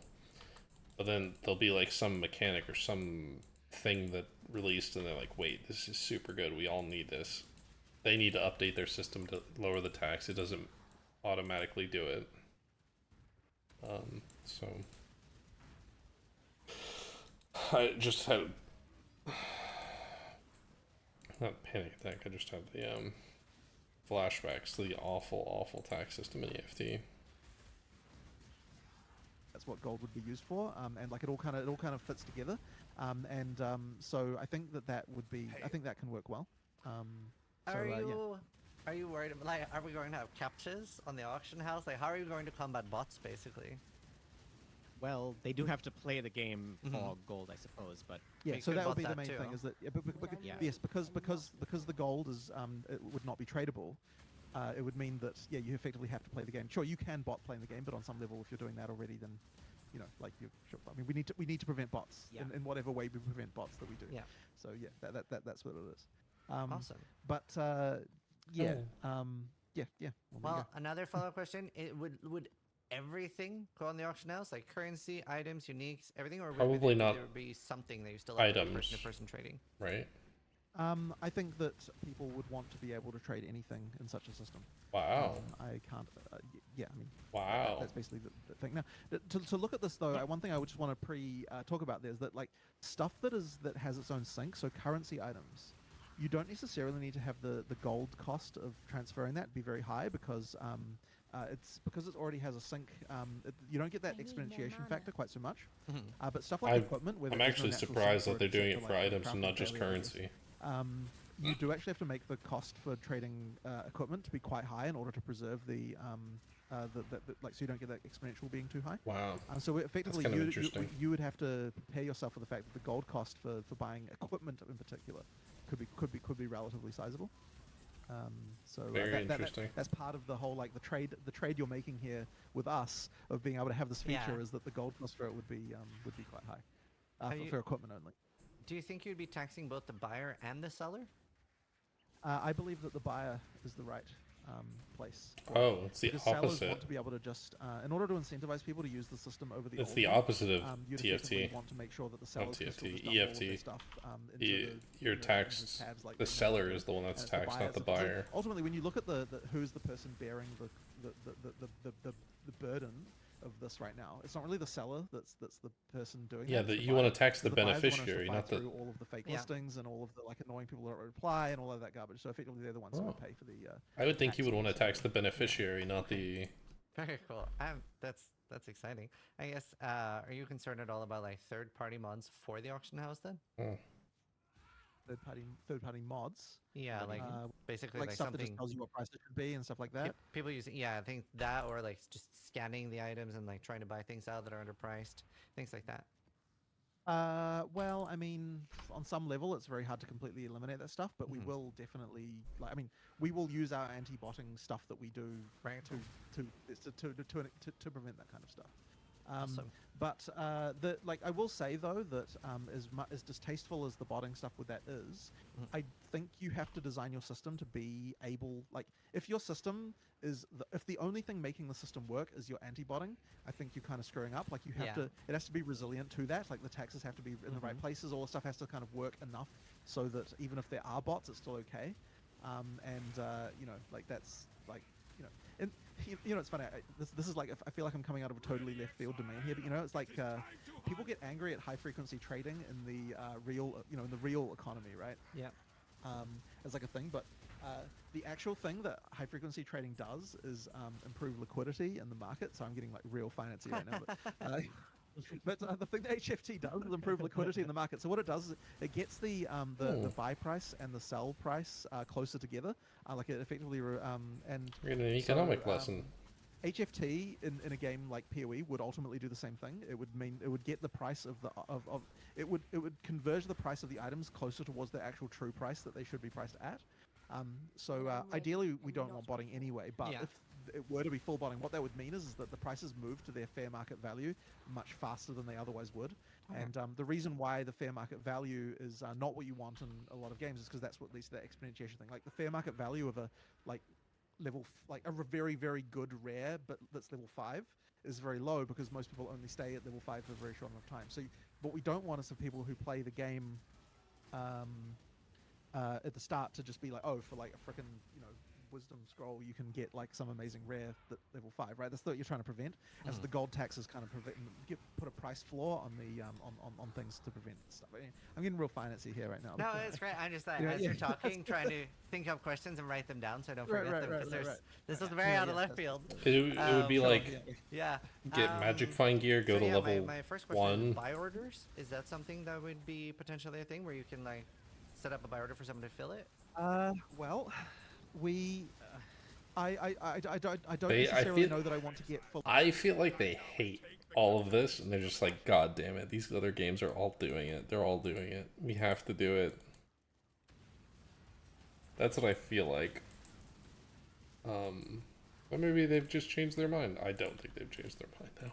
Fully into all of the detailed mechanics around this, because, as I said, we're kind of talking a bit off the cuff here about all this stuff. But there's still a bunch of issues. There's a lot of issues to sort out. But I guess there's so much. So I probably can't go too many. That's fair. Details of We got a lot. We got a lot. My but next question. But if you want to ask more questions, I will tell you where, you know, what. Okay. Like, feel free to ask more questions about this topic if you like, and I'll just say whether or not. The only other thing I thought about was limited slots, yes or no. Like, would you be able to list 100 items or 3? Well, I would say that EFT is similar to what we already do with regard 3. to It's limited to your I don't wanna stash get too tab far into space. this, but effectively, It's limited to how much space you buy. We don't want you to give you we ultimately sell stash tabs as like a thing, and so space like to store items is a thing that is part of what we sell. So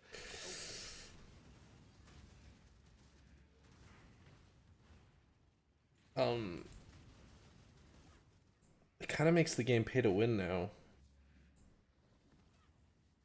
because you can buy stash tabs which earn you currency while you're offline.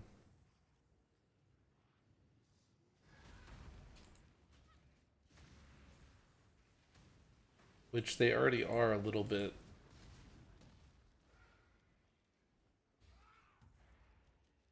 I think they're gonna have to get rid of standard tabs and start you with 4 premium tabs.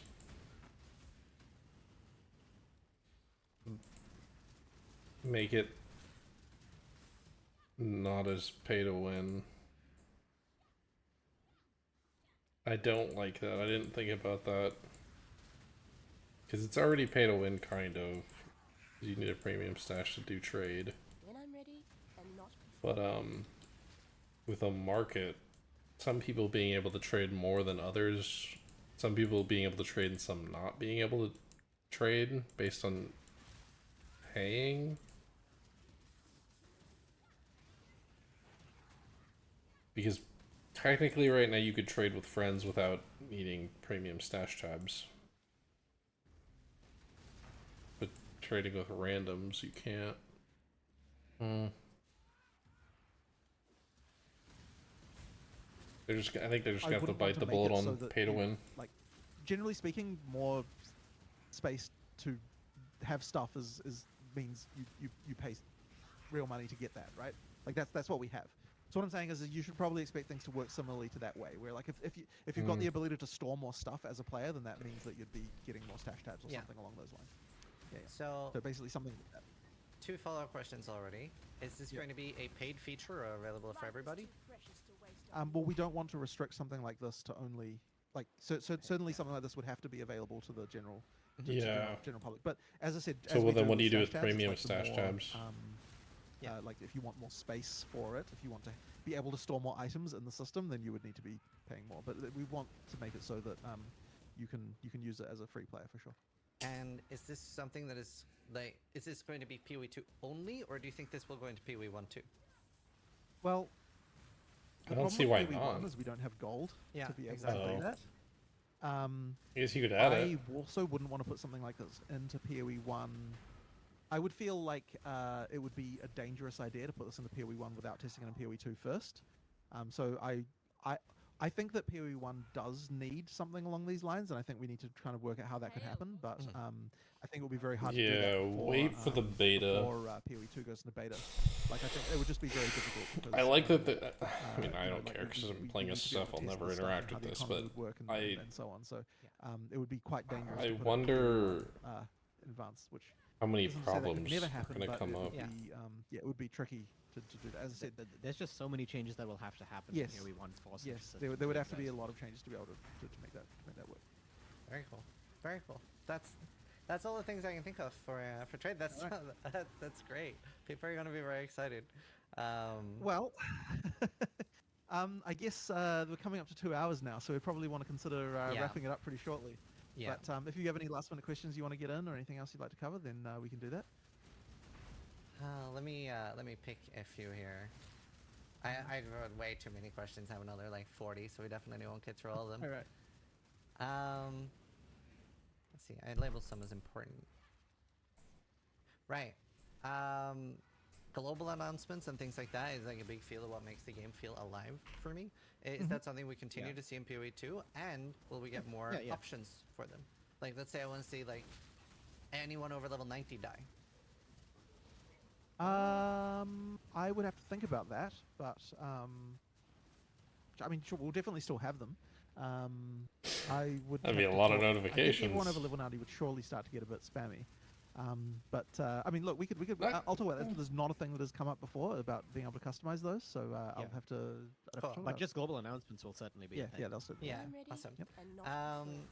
So masteries are removed in PoE2, right? Correct. Why are they removed, and are we going to see the return of things like cluster jewels? Why did we remove? The reason we removed them is because we felt that we would rather put the things that were specialer than masteries into nodes in the tree itself. And we just kind of felt like, I mean, the reason why masteries existed in the first place is to allow those niche stats to be put in the tree without having to define exactly where you went on the tree.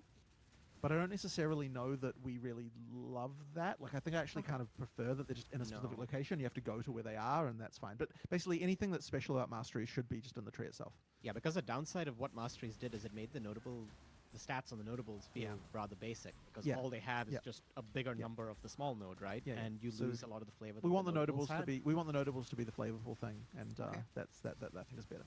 Yep. Well, so we just think it's better designed to not have them. Then I only have one, the most important question, save for the end. Pineapple on pizza, yay or nay? Both of you. Absolutely not. What is wrong with you? I love it. Oh my god. All right. It's fine. It's delicious. I specifically order it every time. That was a boatload of new information. So yeah, thanks so much for taking time to be here. No problem. Yeah, no problem. Interesting. Yeah. Well, thank you very much. Yeah, and, soon PoE2 hopefully beta. Yep, and hopefully we get to do another one of these before too long. Yep. Awesome. Thank you so much. Right. Bye-bye. Bye. Bye. Is there a... So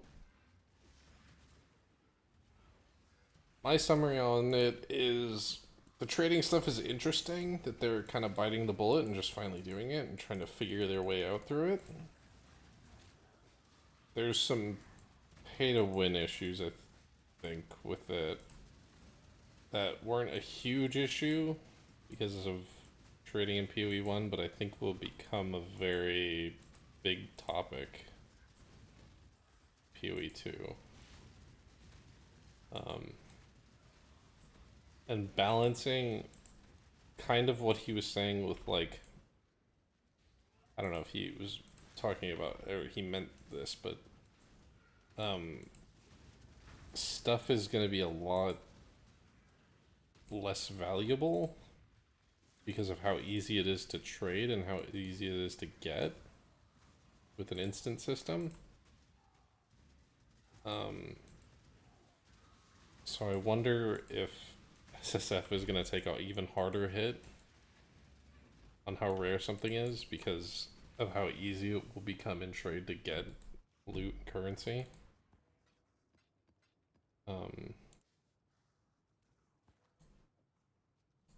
Yeah. What else did I talk about that was interesting? I can't believe we still had the fucking respec topic. Let it die. Let that topic die, please. What else? I don't know. It was a good interview. I liked a lot of his unique... Oh, like the filter kind of stuff was kind of interesting. They kind of told us a little bit of PoE1 stuff, like itemization of stuff, like alvas, maybe hillocks and stuff are becoming items now. Kind of interesting. I wish he had just snuck in will Affliction go core. Affliction is so powerful in its current state.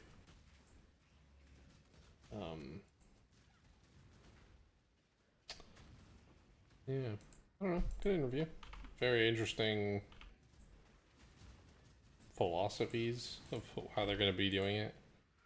My only problem, I think, with the whole interview in and of itself is I wish they did like a trailer release and then that week they did an interview to give us something new.